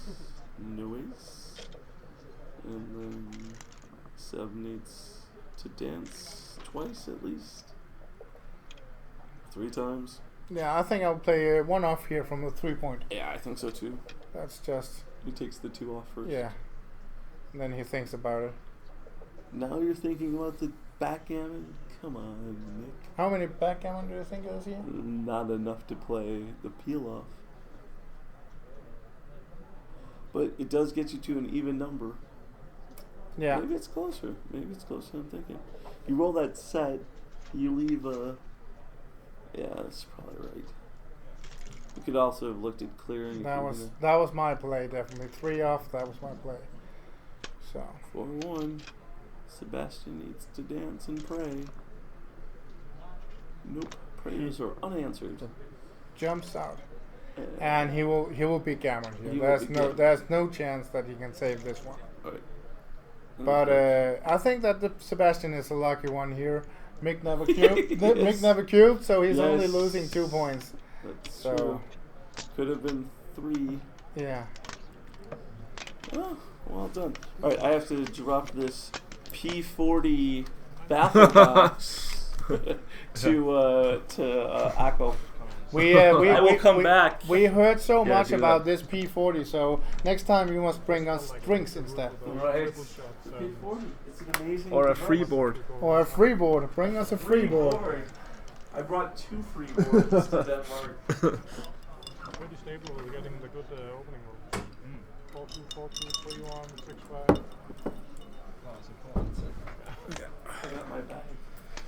Well, so double force for Sebastian.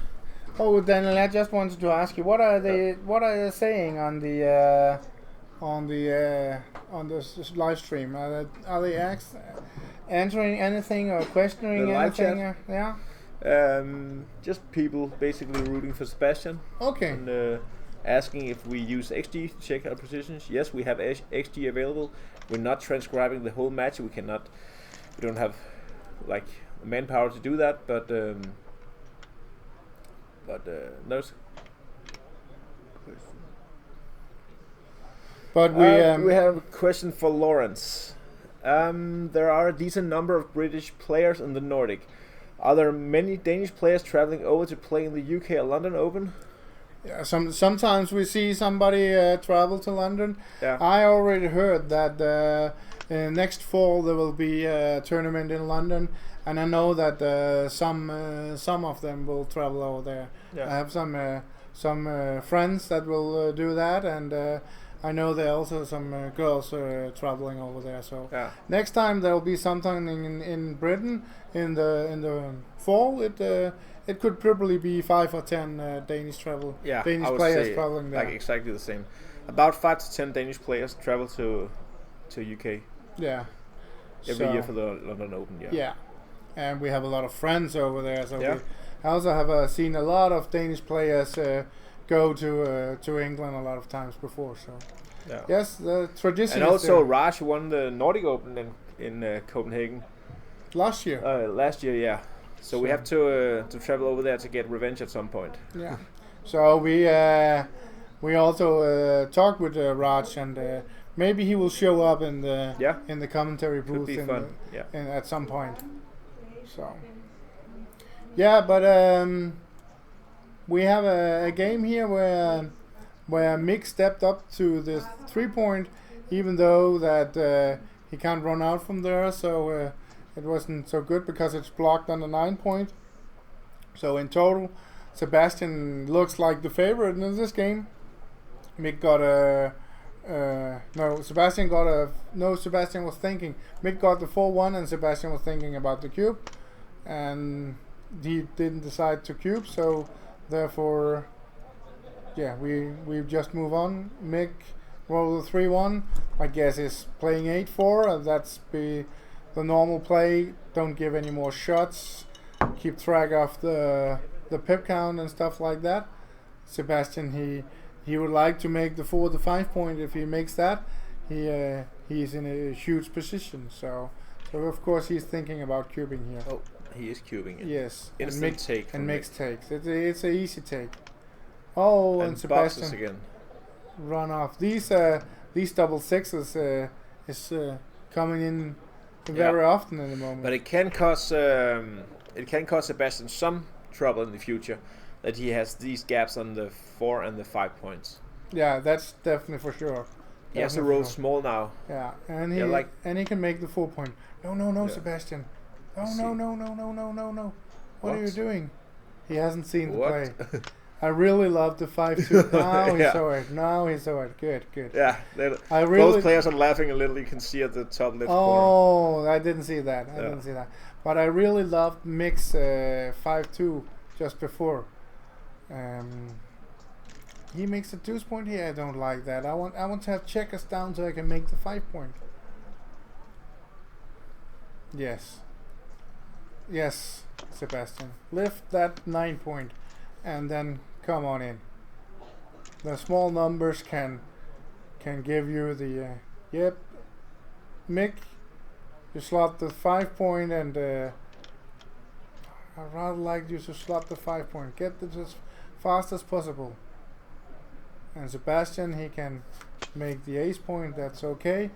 Otherwise he can play a 5 to ace and then play 7-4.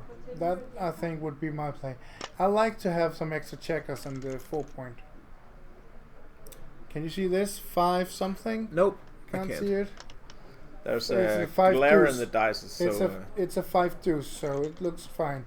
Slot the 5 point, Mick. That's correct. Quick. Yeah, yeah. And 6-4. 6-4. Yeah, you're just excellent. 6-4. Play the 6 to yes. I like this play, Sebastian. Play the 6 to deuce, and then look for the 4. And I think again I will actually play something to the 4 point, but the problem is that he also wants to have this 5 point.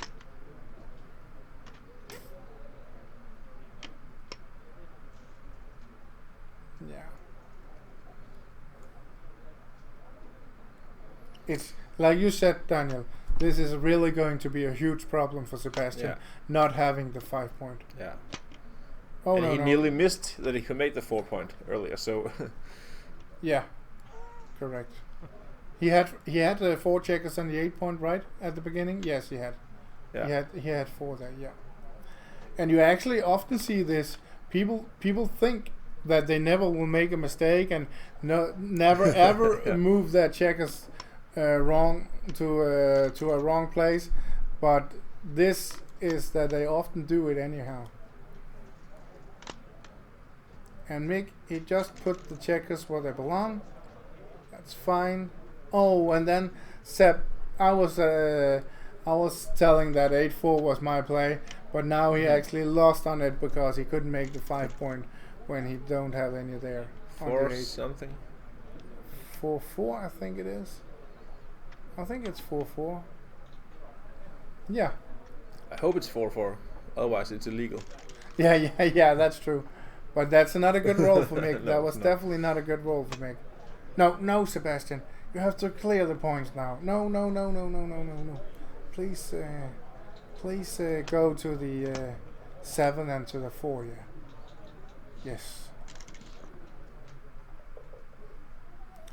Yeah, and Mick, I think you should just keep some extra spare checkers on the 6 point. I would play deuce and ace here. No, Mick doesn't like to play that one. 5-2. Yeah. Yeah. It also looks simple. 2 and 4.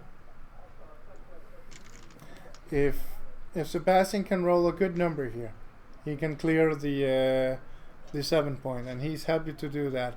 Mick is moving from the anchor now, but 6-3 for Sebastian. That was a huge roll. 5-2. Yeah, 5-2. He has to Can be wait. played, yeah. He has to wait to lift his 7 point.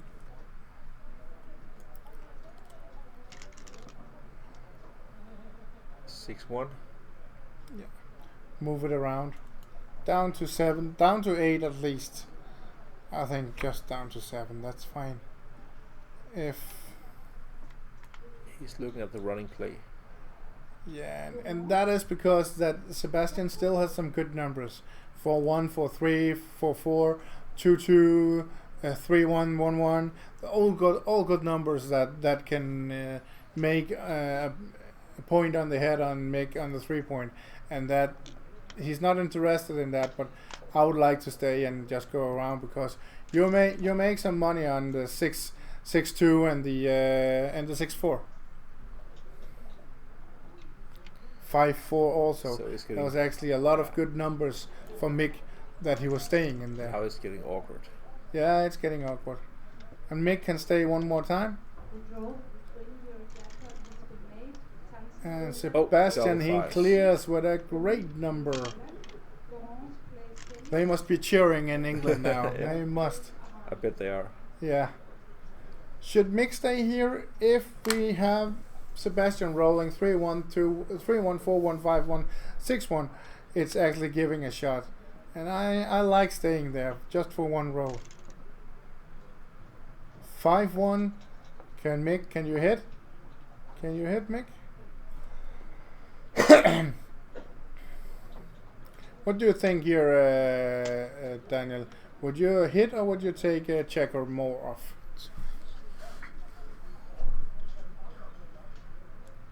I think I would hit. You would hit? Yeah. Because of what? Yeah, because he's now even there are 4 fanning numbers.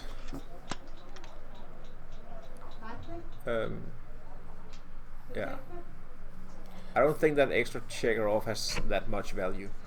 Francois Tadieu actually made some calculation of this more than 10 years ago, and he says that if you can have a even number of checkers, that's good.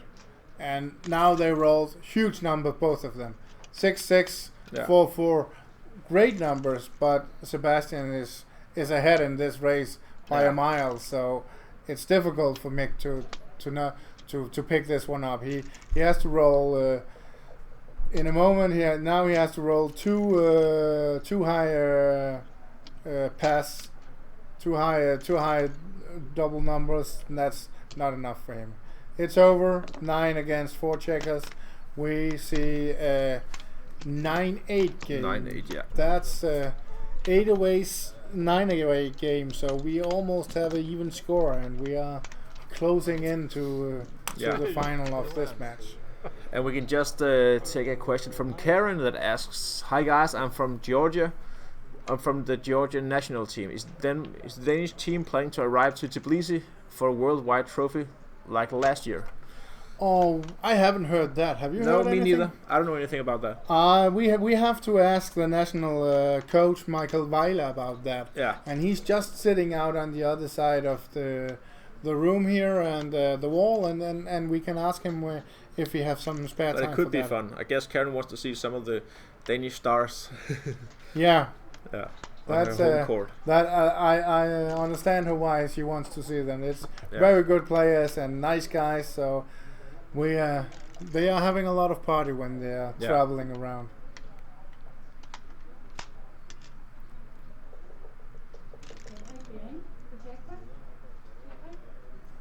Well, we have a 5 for a return hit, and now we see that Sebastian is winning this hitting contest. We were talking with Mick about this, that when the hitting contest is on your side, you're not in so good shape. You're not thinking it's so funny and stuff like that. So.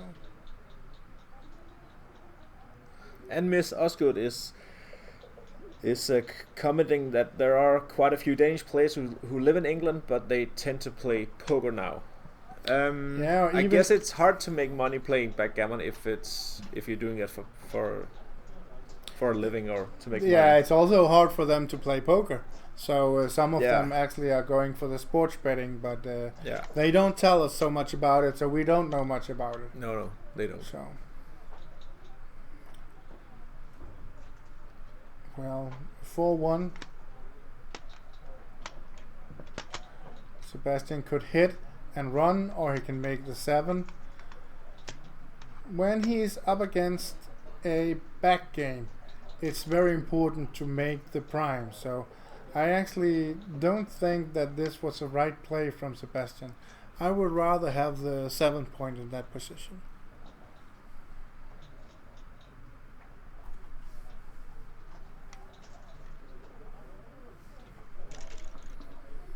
Yeah, seems a little early.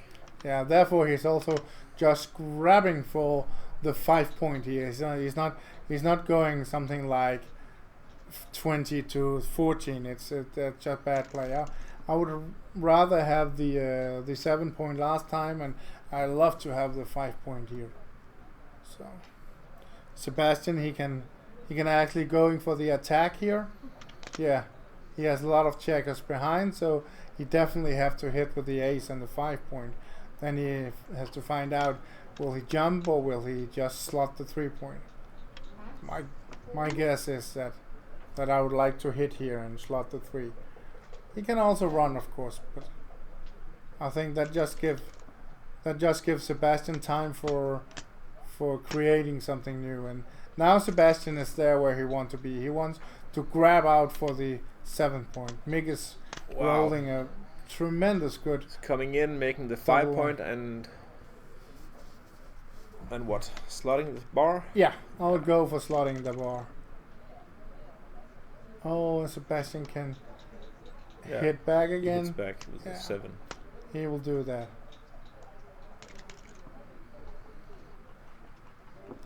Mick, he can hit with a 6 both ways, but of course he wouldn't lose his midpoint, so therefore he's hitting on the 18 point.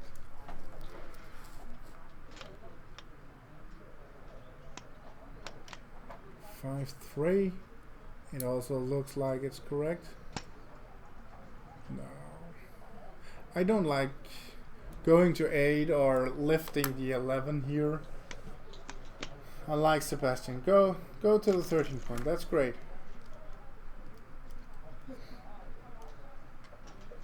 Mick has actually a very good play here.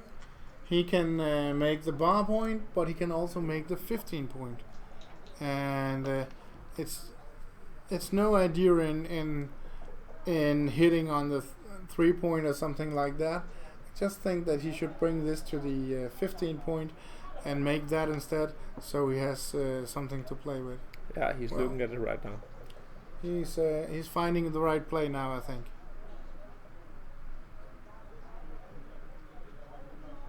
Well, he doesn't want to go that way. What is he thinking about here? He's counting the race or what? Yes, he's probably counting the race.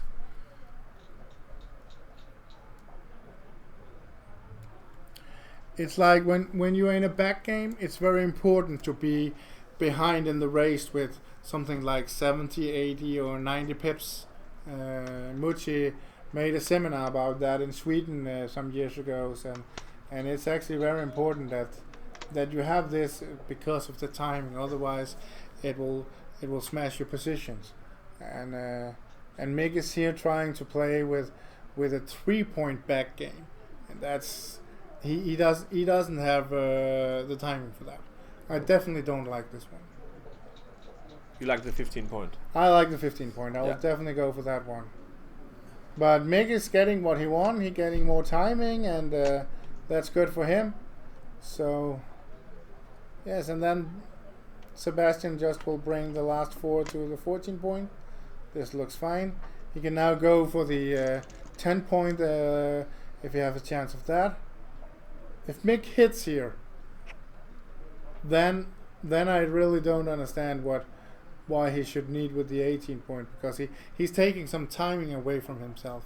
Yeah. So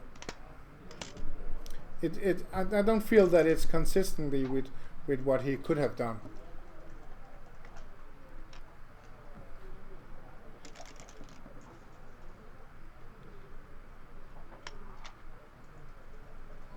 Yeah. Mick is just sending that guy around again. And Sebastian here. Yeah. Sebastian is actually in trouble now because Mick has 6 checkers and a 7th checker over there. So Sebastian really doesn't want to have a good timing for Mick. And that's his issue right now. He doesn't want to give him more timing. And that's why he's not feeling that he shouldn't be hitting. But hitting could be a way of getting home. Mm. Oh, this could be interesting. Yeah. If Slotting Mick was the rolling 2. a deuce, it could be really interesting. But now Mick can actually hit on the 10th point. But that's a problem for him. He's losing the good 4 point. Oh no, you misplayed this. Oh no, what happened? Oh, sorry, that was not legal. You played a 7. You played a 7, Mick. Yeah, sorry. My time Good. is running again. Good. In, and then you hit with that one. That's okay. That's okay, but it's not the right strategy he's going after. They both actually are playing a little bit against their own strategy, I feel.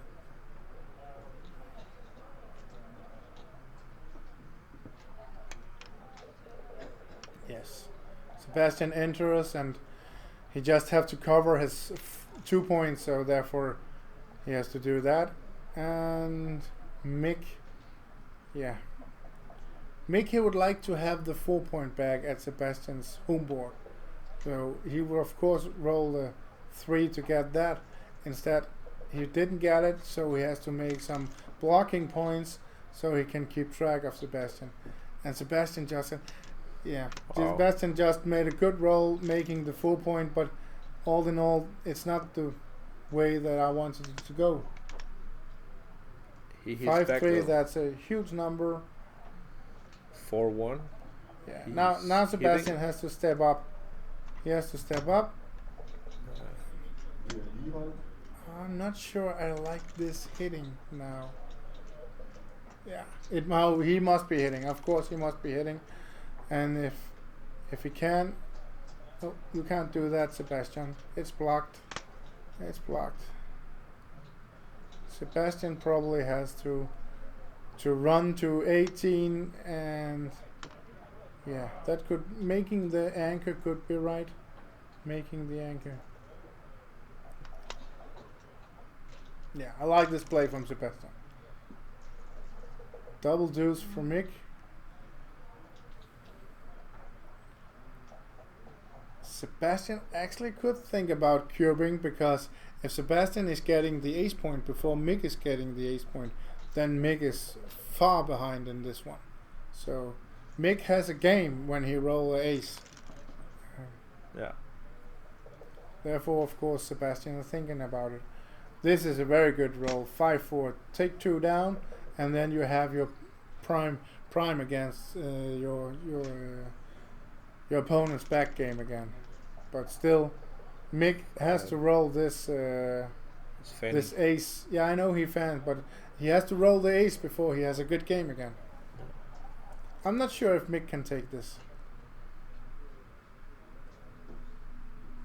I'm not sure if Really? Yeah, because Mick is in the Mick is in a position where he doesn't want to lose a double gammon. So It's being doubled. oh, we got an entry here. We just have to check if somebody is entering. It's just that he's got so many blocking points.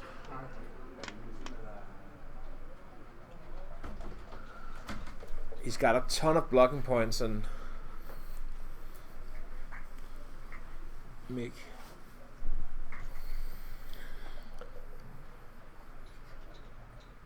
And he took it. Yeah. Yeah, Mick took the cube, and Sebastian rolled 6-5, and Mick is bringing. I think it's a take. You think it's a take? Yeah. Okay. Yeah, it's probably a take when you think that, but the point is just that, and Sebastian hasn't played the game for that. He didn't play for hitting away on the ace point. So therefore, Mick has all the chances all the time to make the ace point. I feel that they played a little bit against what their really strategy should be here in this game. So therefore, I think that that's a little difficult for them. Now it suddenly turns around because Sebastian is fanning and Mick is rolling a great number with 4-4. He covered and he hit. He has still 2 4s to play. He can remake the bar, or Yeah, I think he should do that and play 1 down to. Well, he could do it with both. That's also good. He of course he can go. Yeah, he of course he wants further. to have a double hit on the on that point. Yeah. Plus that 6s also covers very good. I like the double 4s from Mick here. Double deuces. Yeah, 1 there. Then you could actually Move his anchor. Yeah, he could move his anchor. He could advance that one, and he can play the last one down to 12. Yeah. That's two very good rolls. First the double 4, and now the double Yeah, 2s. there are some huge rolls. It's swinging things around. Yeah. What do you say here, Daniel? What do you think? Has to. I think that he definitely not should go into the 23 point. Yeah. He should go Because to of the the 8 22. point. Yeah, because of the 8 point. Yeah. Sebastian doesn't want this. Sebastian is trying to escaping this, so therefore he shouldn't do this. The problem is he has no good 2 if he enters on the 3. Yeah, that's correct, but you have to give the shot instead of that, because what you do here is now you can have good 6s and 4s next time, and you have to run home. And therefore I also think that Mick actually should do something of hitting here. Yeah. Shifting. Yeah, I was Shifting just with about 2 to points suggest could shift. be, but Yeah. I'm not sure if I like shifting or what I do, or I will hit with 10 to 2. But no, shifting could be the right one. Yeah. It puts, I don't like it either, but it could be the right play. yeah. Sometimes the ugly play is the right play. Yeah, that's true. That's true. That's true. No, That's- this I don't like, Mick. Sebastian shouldn't have the chance of saving a checker, so then it'd probably be better just running off with. Yeah, I take the ugly play. I go for shifting. Mick also go for shifting. That's fine, Mick.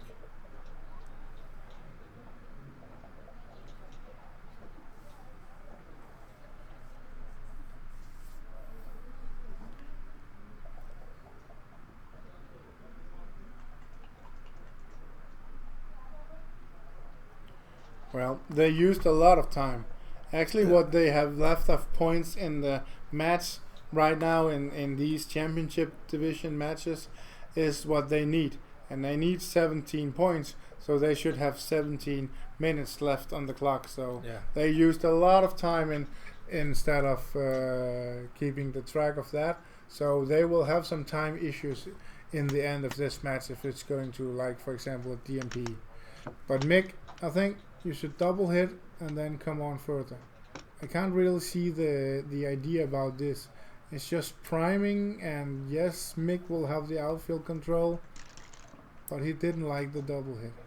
Well, here comes exactly what happens for Sebastian. He can clear up a checker and he can run out, and now Mick has to roll an ace, a 3 or 5 to hit. And 5-3, that's a great number for Mick. It's a huge one. 4-1. Sebastian tries to run away from it.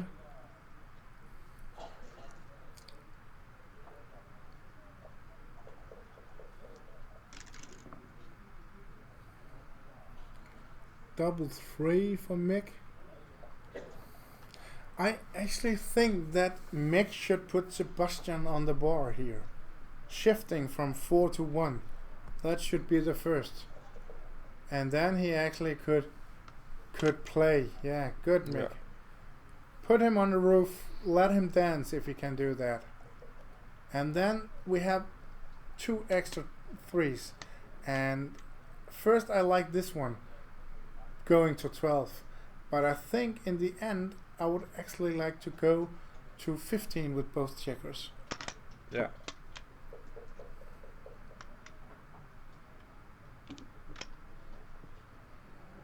Mick is trying a whole nother approach, but that approach I don't like because that will clear a checker up for Sebastian almost in any rolling numbers, but not 2-1. Oh, and Mick is rolling a huge number here.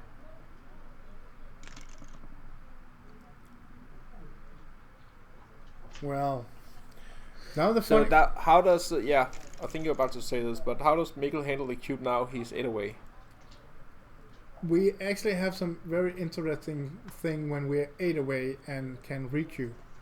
The gammon will go directly to 17, and that's good. So he has a very efficiency of the cube Yeah. here if he's doing that. And he And- completes, but and he has to produce some force. Wow. no, that's the force the other way around. The problem, too early. The problem for Mick here is that he needs to get 2 out from a 5 prime, and if he can win the gammon, it will be huge for him because he will go directly to a match win. But on the other hand, it will be easy for Sebastian to pass, just thinking about, well, he shouldn't risk the 8 point.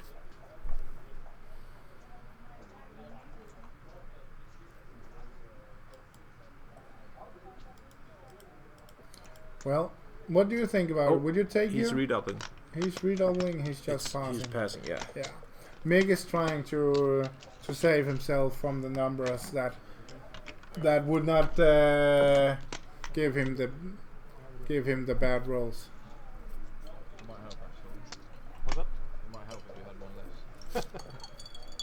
Yeah. So it's game 10. Yeah.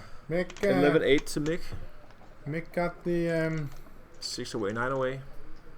yeah. Mick stole the point again.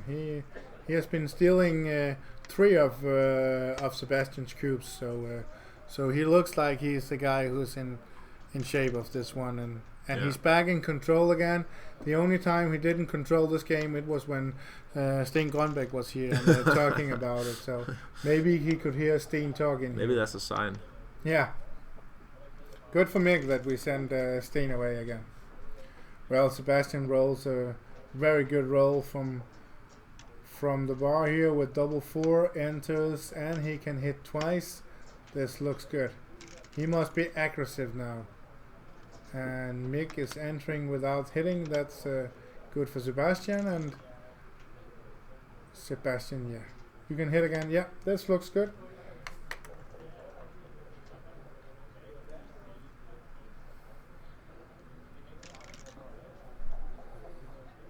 Five, 3. Mick can enter on the 20 point, but then he has a 3 to play somewhere. I think that I would like to enter on the 3 point and then play 5 down to 8. But if he wants to have the high anchor, this should be the right play.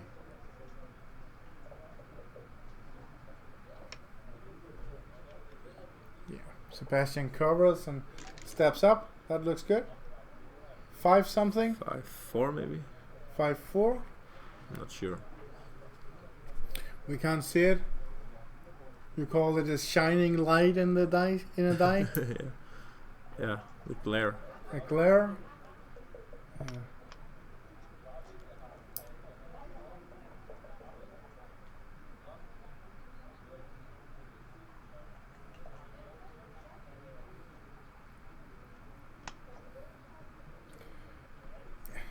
Mick's idea is with the game is really not to stack it up, but he doesn't like that that Sebastian has a 3 point board. So it's if Mick fears nothing, he would take 2 from the 8 point and hit, but he actually fears a lot here.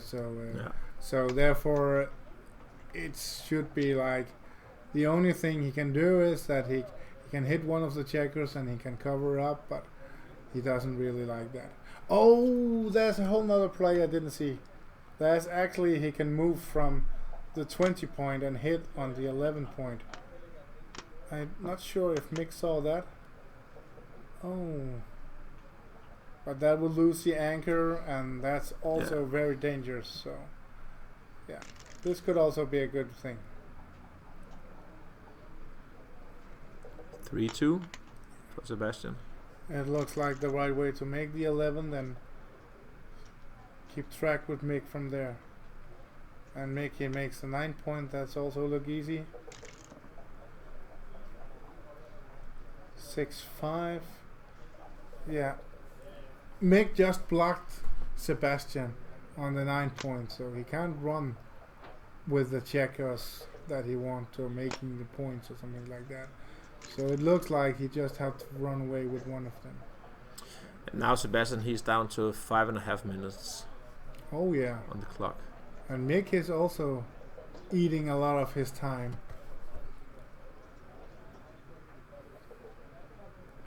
Well, I think that Mick should hit here from the 20 point and play to 13.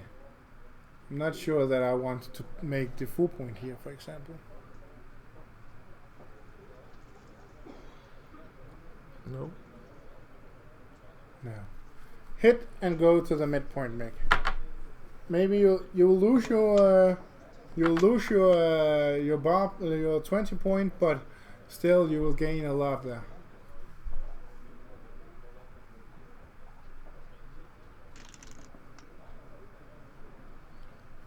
Four or five. Yeah, that You can't hit. no. This is a very bad number for Sebastian. He can enter on the 20 point and then he can play a 4 somewhere, and it must be played to 18 because there's no other checkers that he really wants to move. So, and Mickey gets a good roll now, 3-1. It has to make the 5 point, and then suddenly Sebastian is in a bad shape.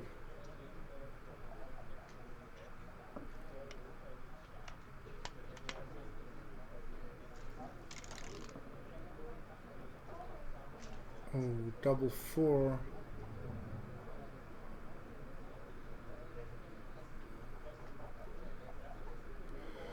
Yeah, Mick, you must play. Must play it down to 5, I think. Maybe you should go out with 1. Bring 1 checker down to 5, 1 to 9, Yeah, that seems flexible. and jump out. Because right now you're under the gun. You couldn't make a roll that could hit Sebastian on a 3 point, but now you have to make a run for it. Oh yeah. He could also make some points in the board. That will fight back later if Sebastian hits. And he runs smoothly. Yeah. Good, but he can Right, do that so- again. So now we What's have the to race? now we have to count the race instead. 5-2 for Sebastian, is that correct? No, 5-2 for Mickey was Yeah. just counting the race. 6-4.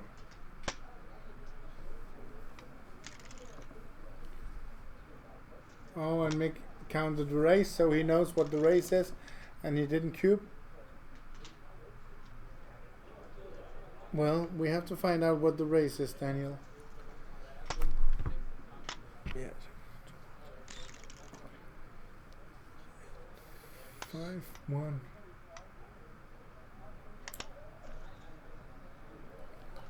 Oh, and Mick just put a checker on the 3 point.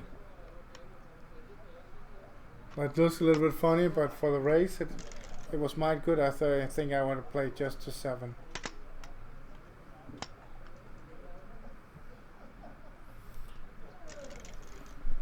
Well, we are looking for a time to double and have to find out who is ahead in the race.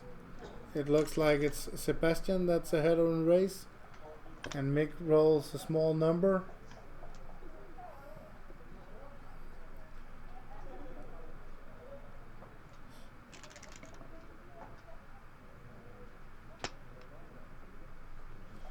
I think, Sebastian, you should count this. Stop up and count this.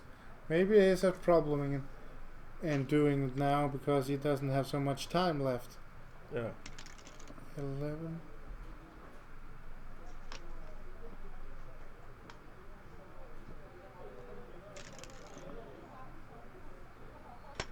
I think he should count it.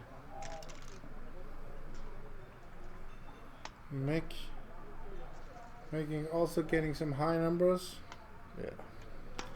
So this means that he's 1, 3, 8. He was 9 ahead. I actually think that he should double. He should try to go for counting this race. He might have the running pip count. I don't know, but they are rolling pretty fast. It's like Fine. So Sebastian 2 checkers off. Yeah. Double Mick, 2. Mick 2 checkers off. Yeah. Going to 4. Yeah. Now it must be easier to count. Mick is 1 behind. It looks like he's 1 behind. So it doesn't. Oh, and there Sebastian lost the market. He lost the marker. And actually here we see that Sebastian is a good guy to make. He give him the new 12 seconds, but they both know that it's just the easy pass now.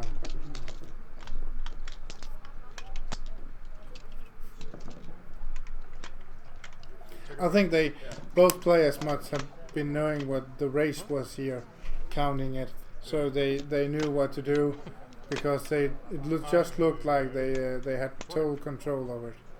But it also looks like that they are taking a break. So yes, Mick just come in here and says that they take a break. Yeah. So we'll do the same. So see you in about 5 minutes. yeah. Bye.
Don't start yet.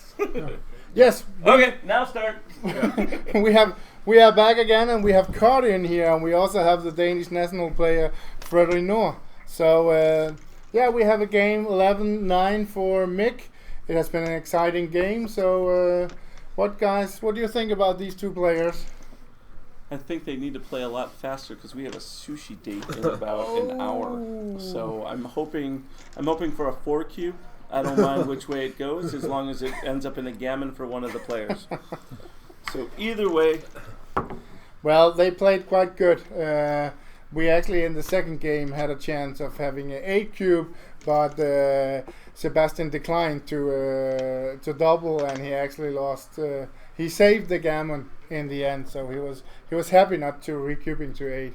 And we just had a very difficult back game early on. So all in all, we have this 11-9 score right now, and it looks like Mick has played pretty good, and Sebastian also. So they're both two very strong players. So yeah. I expect only the best from both of them. With Mick maybe as a slightly better player, but not Sebastian much. plays a lot online. I mean, his tournament play is frequent, but he relentlessly studies. So. And for the first time, we actually see that Mick is having less time than Sebastian.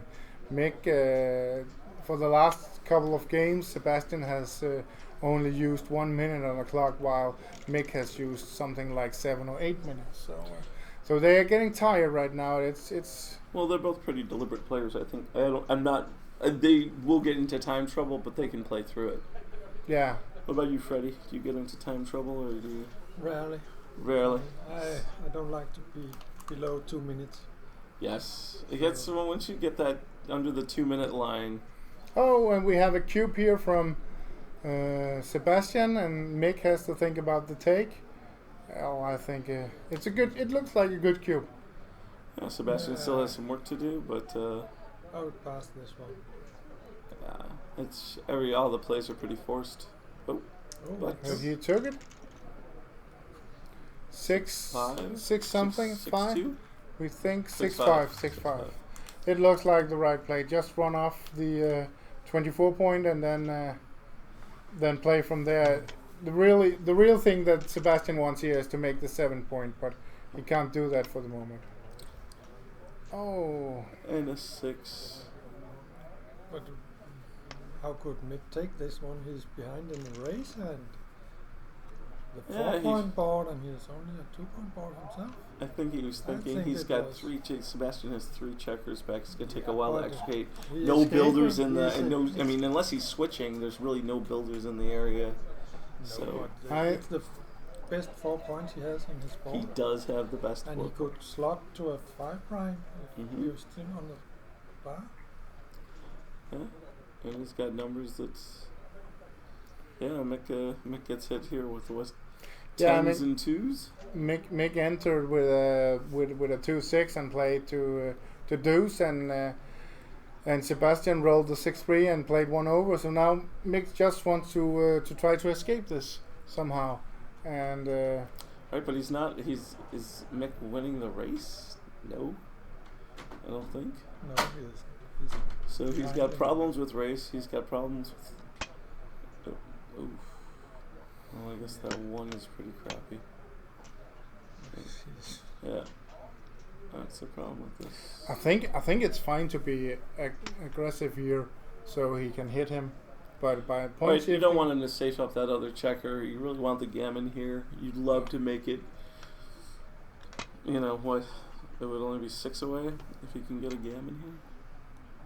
Ugh, but that 2-3 gap just. It's annoying. There's a long way home on the last checkers with that gap. Right. What about the what about the hit in the split? See, even 3-5. Okay. And I think he still has a shot at the that loose checker. Yeah, I think he should bring it down to 9, so it will cost him. So he has to break off his anchor. Yeah, it will cost his anchor. I like that better instead of playing it to 8.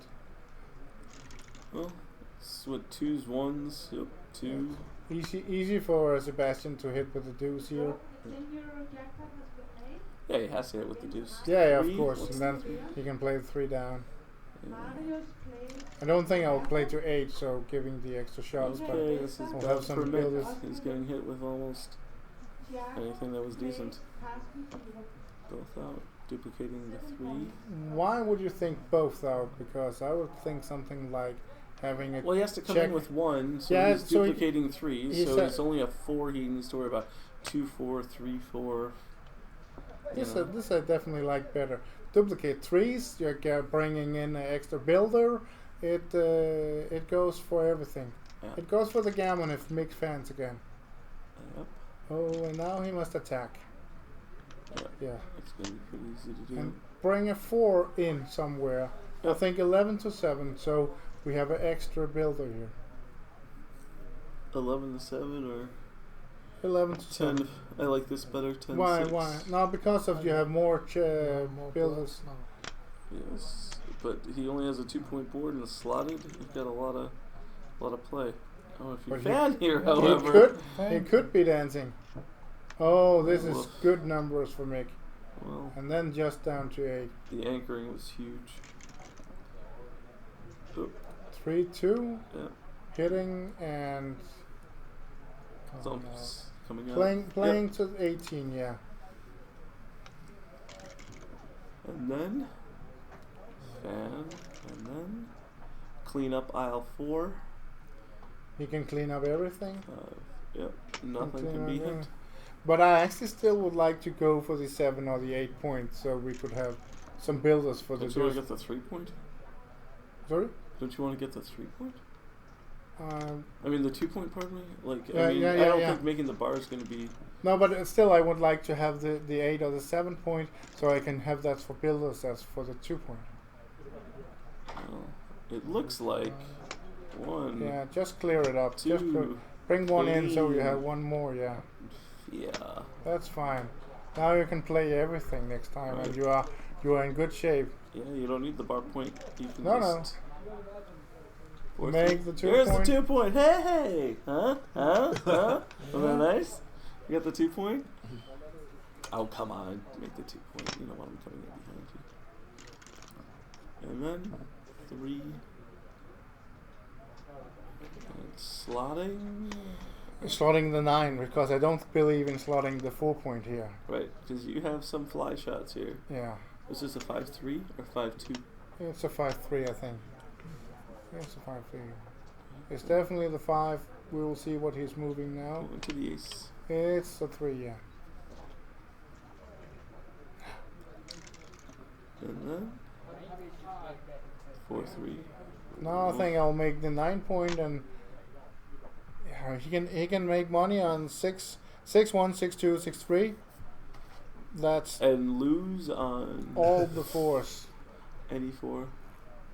That's 15 numbers. So he earns on 6 numbers and 15 numbers. No, I play down to 9 and then I play I feel like this is going to be. 8-5. Alright, do we want to do an over and under on the amount of time that this takes? Oh. Hey. Hey, Matt. Come on in, Matt. Oh, we actually have a funny double 4 here because he has to clean his spare checkers. Oh, and we have Rob Cook also. Yes. Yeah, when you are joining in here, you're talking. So Oh, okay. Rob and Matt, please come over here. Please come over. What are we watching here? We are watching Mick and Sebastian Wilkinson, and we have a lot of people from the States coming here, and now they're also taking over the commentary booth. Well, so we have a sushi thing. We have like Oh, you have a sushi So thing. this the is- majority we're- of USA people in this room right now. We're rooting for the fastest result. Except I have to be honest that Mick Larsen is a very good friend of mine, and Sebastian is my son. So I'm torn. Who do I root for?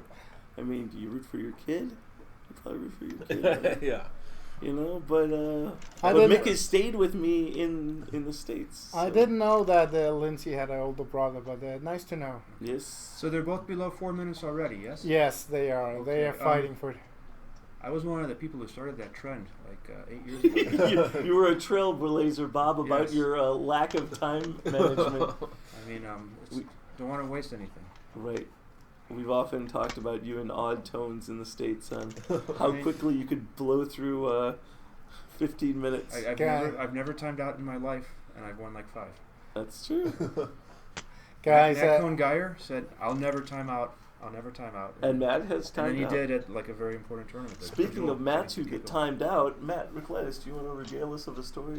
No. I don't know what you're talking about. oh, we are having a shot here, maybe. Oh, there's a shot. We're having a shot. I think it's forced. It's forced, Right.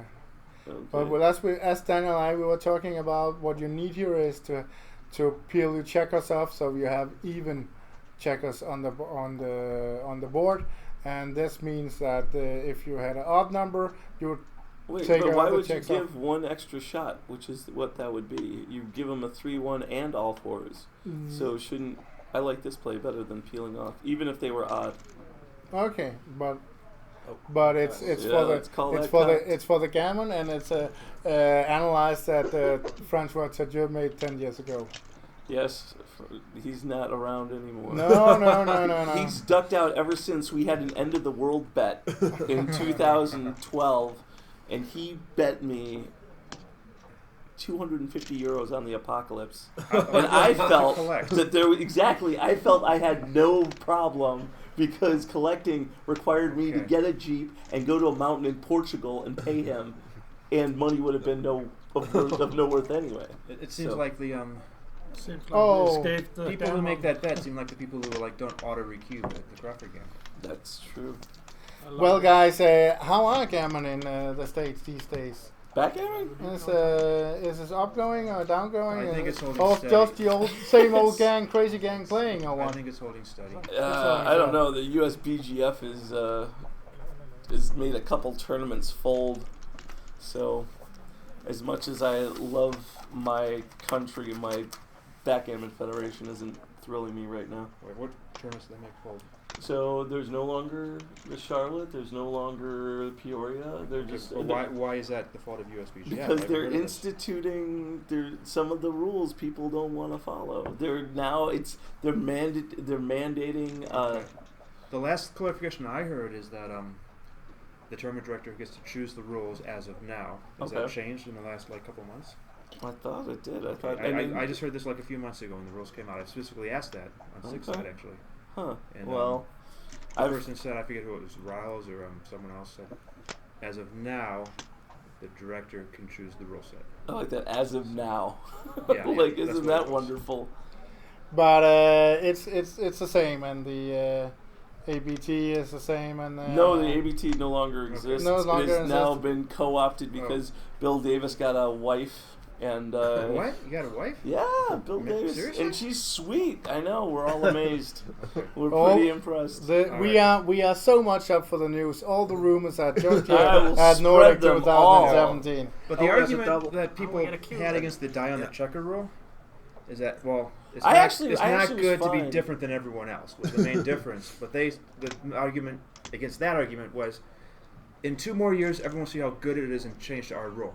So we will match up in the end. So Right. that's Well, the argument. That's the Freddie, story. you just saw the cube here. Was it correct to for Mick to cube and getting there? Well, he had a good position, but maybe a bit too early. Bit too early, but I don't still know in a exactly. 6-point game, he can win the 4 points. If, Yeah. 6 away. All you gotta do is get the cubed backgammon in, and you win the You match. cube slightly earlier into Gammonish position.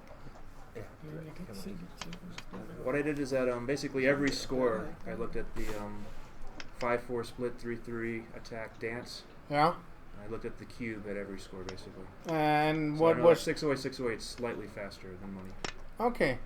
Okay, so as Freddie says, it might be too early. You think it could be correct to? I wasn't really watching. The No, I positions. know, but still.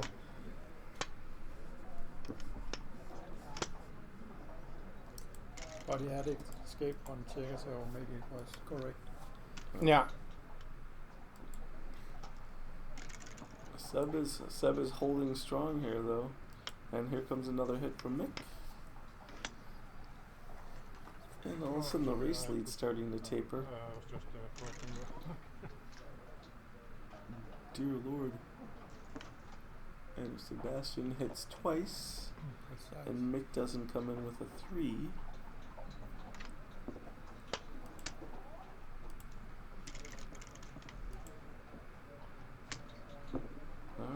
No. Well, Bob, I just found the cube. Jesus Christ. So, do you Ouch. think it's too early, this one? Here, Oh, yeah, the position for the position here. So red doubled. Red double with 8 checkers in the zone, and yeah. The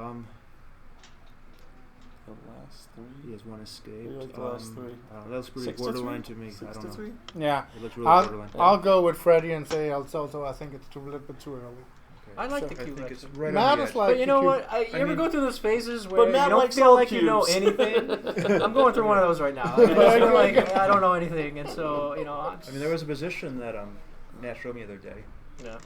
and he said I dropped, and I said, okay, well if Matt drops, it got to be a drop. And I it looked was at it and it said, was no, no, this it is- was I no looked double. at it. This is an easy take. So Oh. Yeah, exactly. You know, You one know of those what? things. It's so it's if Matt sad when doesn't- your if heroes Matt fall. drops a take. Something was going on weird. But my I dropped a beaver. I still wake up at night about it. I was like, what the? It but was Matt so probably has a disgusting. better poker face than all the rest of you guys from the States. Are you saying Matt's unexpressive? Yes. Is that your backhanded way of saying Matt shows no emotion? That's pretty rough. Well, Mix and big trouble. Mick's in big trouble here. Yeah. Yeah. Oh, it's fans. just gotten worse. Freddie, did Sebastian miss a cube here, or what happened? I didn't. It Well, he went rolled too those fast, double so I threes, didn't and see. maybe he got too good. Yeah. Those double 3s were everything you could possibly want in a double 3. And it's easy to get too good when you have the 2 cube already 6 away. Yeah, you can't use Because, all. I mean, you if you can't, go you to can't 4 and he use has all. like a decent back game, you can just Yeah, recube plus to you can't 8 use almost you can't use all the gammons, so Yeah, the and it can gammon be price killed. will. right away. Yeah. Oh. Okay, Sebastian, he's looking pretty good now. Yeah, those 5.4s, Oh, he has they, to they escape. tend to hold up. But still, he doesn't want to roll anything like double fours. Right, those are the bad numbers. 5-4. 5-4, I think. But you Also. can roll an 2-5. ace anything. 3-1. Come on up. Come on in. Price, wow. Why not just go to Backgammon suck. No, you hit for sure because you need the 5 out now. But I would come in with the 3. I mean, it's you stopped your double 4 problem, and your double 5 problem doesn't exist. Ting. Smooth. And then Well, what do you say? Could he win the backgammon? it would require at least a set. Well, you, Well, can, You know, like six. Here it comes. I mean, to power And the then- backhand, but he might voluntarily stay. And then Another Mick set. can only get 1 checker out. And Sebastian probably needs either a set or to take 2 checkers off in an awkward way. Backgammons happen more often when the guy voluntarily stays, though. That's true. Is this double 4? 5-4. But Okay. Mick doesn't look to be the guy who would voluntarily stay. Nope. 1 off. That's as good as that Yeah. gets. The whip is a coup classique position, Right. which could very well happen here. No way. There's 3 checkers on the 2. And there are. We have a lot of 9 viewers out there, checkers. and they have been asking a lot of stuff. So could you shortly tell us what a cube classique is? Okay, so the Who's player has watching? a 1 point on his 24 point. Other guy's down to 3 checkers on the 2. And if he gets a row with an ace, he all of a sudden has 2 blots. So you hit both those blots and close them out and win. So, for example, Another guy had if 13 checkers, born off if already. Sebastian Well, was Sebastian rolls a 5-3 and Yeah. double blots before the Club Classic. Now all of a sudden. so if Sebastian would have rolled a set, we would have the situation. Oh, he Oh, hits. and Mick And he hits. covers. And covers the now 4. Mid could Woof. win this Anybody game. read Vauctel's book again lately? Yeah, we remember that. Oh, I think this is Right. kind of a good number. This looks like kind of a good number. And then, that's the 4. Okay, going for coverage down. and then possibly 2-6 from the bar. And then, nope. Double of him. And then, I guess you're making the ace. I don't know.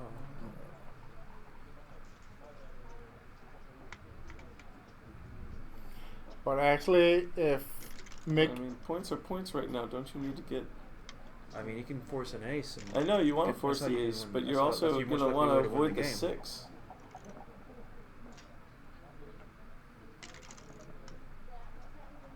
Save gammons Save? first. Yep. Oh, I'm sorry. I'm sorry. What? ting, ting, ting. You know, I thought I said something about save Ouch. gammons first. Was that me? what guys? Is that Now me? they're I back thought, gammons. Did you I thought I was saying- did you guys want to go and Hey, have hey, fish? Bob, why don't you talk about the Clue Classique again? I don't think it can happen from here. Oh, backgammon and match over. I don't know if Mick's going to want to have sushi with Sebastian right now. Ah, wow, that was wild. Okay, that was painful. Daniel, this we was did want sushi quick.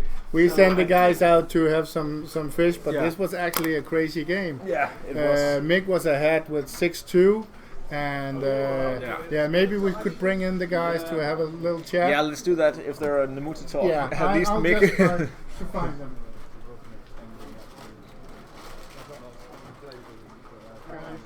Do we have you in there? Yeah, cool.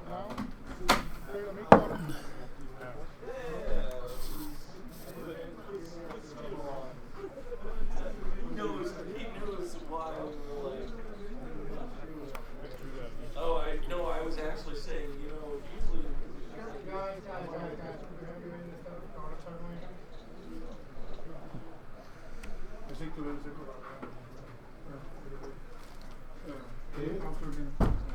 Guys, sit down. Sebastian, congrats. Congrats, Sebastian. Thank That was, That was rough to watch. I'm I sorry, wasn't but sure it it was was exciting it for was the exciting viewers. and rough at the same time. It was rough, yeah, and I felt for Mick. Yeah. well, yeah. Hello again. That was a tough match. Actually, already in the second game, we had a chance of having an 8 cube, but Sebastian, you didn't dare to cube the 8 when you were leading 2-0. Yeah, that's right. No, we talked about this earlier. I felt like the cube access was very valuable in that type of position. It was very Yeah. volatile, and that my position, although it looked very strong, Yeah. there were also a lot of downsides. Yeah. It could go We checked it in here. Okay. I didn't want to tell you in the break, but it was actually a blunder to redouble something that was a huge pass in the money game. Yeah. So therefore, doubling for 8 when you're ahead 2-0, people think, okay, this could be easily, but actually it's not, because you're killing some gammon points and stuff like that. So it was very wise of you to keep that one down. And it actually also turned into that it was Mick who was winning the 4 points. You were a little bit lucky of saving the gammon in those That's right, boxes you sent away that time. So we got a point where Mick was coming around, starting with 4-2, 6-2. What happened then? Then Sebastian, he came back for a 6-6. I don't remember what happened between 6-2 and 6-5, 6-6. It was just 6-6. like It really was 6-6. fast Wasn't it the games. fast games? We that had like yeah. loads of long, like few long games, and then just double pass, double pass, double pass. Yeah. There was some fast games. I But- think it was that. Then it was like that it was Sebastian who got the momentum there or something like that. That was just for a few games there. I think I got ahead again, didn't I? I was up like 11-8. We coming to 11-8, yeah.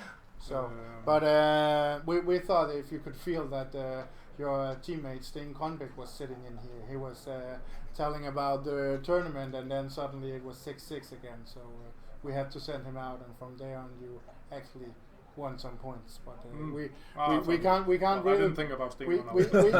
we can't really believe it was Steen's fault about that. Coming to 11-8, and yes, you came back again from 11-8, you saw nothing from there? Amazingly. No, I mean, when you're playing someone the caliber of Mick, one of the best players in the world, all you can really do is concentrate on making the best possible decision you can every move, and that's, the rest will take care of itself. So I just focus on every single move, try and find the optimal solution with the information that I've gathered up to this point, and try and find solve the puzzle. Yeah. And if I keep solving the puzzle, then hopefully things work out as they did. But Mick's just like a wall. It's like playing tennis against. And then suddenly we have this crazy last game. Carter coming in here, bringing all his American friends, talking about. I brought my gang. Taught us about that you all had to go and eat sushi, and that he just wanted somebody to win fast and quickly, and then win in backgammon. What happened there? Wow, it was insane that last game. I mean, yeah, it was a bit sick. I mean, it could have, of course, I could easily have lost either backgammon or gammon to start with, but then I got the double shot and I hit, and I thought I could contain him. He came in with a good, not even a good, an amazing 2-1 where he could save the blood he had on his 3-point, I think it was, and yeah, after that I made the 5 prime and he rolled the double 6, and then I was Yeah, we talked a little bit about your cube in the last game. Yeah, it was Nick. probably too early. Yeah, Freddie Noah said that, and I thought about it as well. I felt, I don't know, I put myself under a little too much pressure with the clock, I think. So it came a bit too fast, I agree. I think it was... we have it on the screen here, and we haven't checked the analysis about it, but the most part of us thought in here that the crazy gang from the States with Carter had, we thought it was a little bit too early. It's easy to take, absolutely. Yeah. And it is probably too early. Yeah, you talked about that early on in the Denmark against the world, that you, together with your teammate Mads Peter, that you wanted to wait a little bit. Do you think you are a little bit too what do you call snappy or too fast with the cube in these positions, or what is like? I probably was a little too fast with this one. I kind of I thought about it as soon as I had cubed that it might be a bit early. But I guess I had around like less than 3 minutes left on the clock already at that time, so I just made a fast decision basically. Yeah. I thought if it was a no double, it probably wasn't the biggest no double I've sent over. So I don't know. He has a pretty good structure. I mean, and I don't have my 8-point, so it's for sure easy to take. It's gonna be like a hitting battle. I'm gonna go down and hit on the 4-point, and if he hits back, then it's suddenly an even game. So he rolled a bunch of 2s too. I mean, he kept hitting you back and hitting you back. So I had to go down and hit at the deuce point because he had too many checkers to make like 5-point or 4-point afterwards. So I had to make this not very likable hit from the 8-point down to the deuce, I think it was. And after that, it went a bit downhill. Good. And then we actually had Bob Cooker in here, and he was explaining us that actually you could cube a little bit early in 6-point games because you can win a lot of points. But he also thinks that a little bit early. But then you almost won the backgammon. We were talking about the Cube Classic. Boom! You rolled the 5-3 and had a double shot and Mickey hit, and suddenly it was like, yeah, you could lose anyway, but still then. Boom! The boxes came back, and you had the chance of winning the backgammon and the double fours. That was that was well planned. Well done. That was just it was two decent rolls. Exactly. A lot of good numbers. Your best roll, and then your best roll. Did you use all your luck now, or do you have some luck for the next matches in the game? So in the tournament, what do you think? I don't really believe in luck, so I just take it one decision at a time, and just enjoy the experience as always. So it's it's great to be here. Yeah, I don't think it was pretty even on the luck. Right, I don't think that was. It was just. It felt just. It also feels bad when it's like. Right when you watch it. Yeah. The match and is. Then they give you an the match is on the internet and on the YouTube, so you can always go in there and record it if you want to. We didn't have any PR recording here, so we don't know. But what did you feel? Did you feel that it was a well played match, or how was it? I felt I was struggling a bit sometimes, to be honest. I felt like. I was being a little too careful. I had that game where I could have won 4-doubled gammon, but you said in the break that you think I played it well. I don't know. I think it was a bit too chicken played, or whatever you can say. There were some times I could have played it a little more for the gammon, and also there was a couple. There was the cube I sent over. Where I had the 6 prime. I started out in a back game kind of, and I had a 6 prime, and I was on your 3 point, I think, and behind a 5 prime. That one I could probably just have rolled on as well. Yeah, that's the one. That's the one, but I can't remember. I was just afraid of rolling like a big number where I didn't go from the anchor. So basically rolling like something like 6-5, double 5, double 4, something where I had to run from my with my checker from over there. And then you fanning again, and then I would look at it with like, okay, what am I gonna do now? Am I suddenly not good enough? Or I don't know what. I just decided to cube. We have the position, but I don't know what the score and the cube level was in that one. I can't remember, so I didn't put it up here. Could it have been 9-8 to me? Yeah, 9-8 probably. Yeah, because I think I could recube for gammon. He passed, so it's not 9-8. He passed, so it's not 9-8. Yeah. You were ahead 11-8. Okay, let's check it. 9-8. Yeah, I would have taken a roll. I think because a lot of my entry numbers that I looked at are really bad. You also have awkward 1, 2, 1, 4, 1, 5, 1, 6. They all just crack. So yeah, exactly. That was also. Yeah. It's probably And there we are. Always the brilliant analysis. Good analysis. I think it's because he's on 11 already, but that's going to make the difference. Oh yeah, he's on 11. So if you give him 9, it should make it perfect. Well, it's Those little technicalities. Doesn't look like it takes redouble me. pass. Oh, there we are. That's a little more relaxing. That's actually funny to see that here you can make all the work through with the gammon and points for 8 when you are ahead 9-8. But if you are ahead 11-8, it's a huge difference in the cube action because the 9-8 score it's a redouble pass and the 11-8 is a no double take. Yeah, well, at 9 he's 8 away, so perfectly efficient to win the match with the cube, which isn't efficient for me. And obviously he's killing his gammons if he's got more points than that. Yeah, I guess it's pretty close to being too good. It's really close. I mean, it's that was what I thought. Actually, it probably was too good. But you're gonna also say you're gonna break on small numbers and stuff. I do break on small numbers, just like 1, 2, double 2. So Daniel and I, we were talking about that when we saw the things.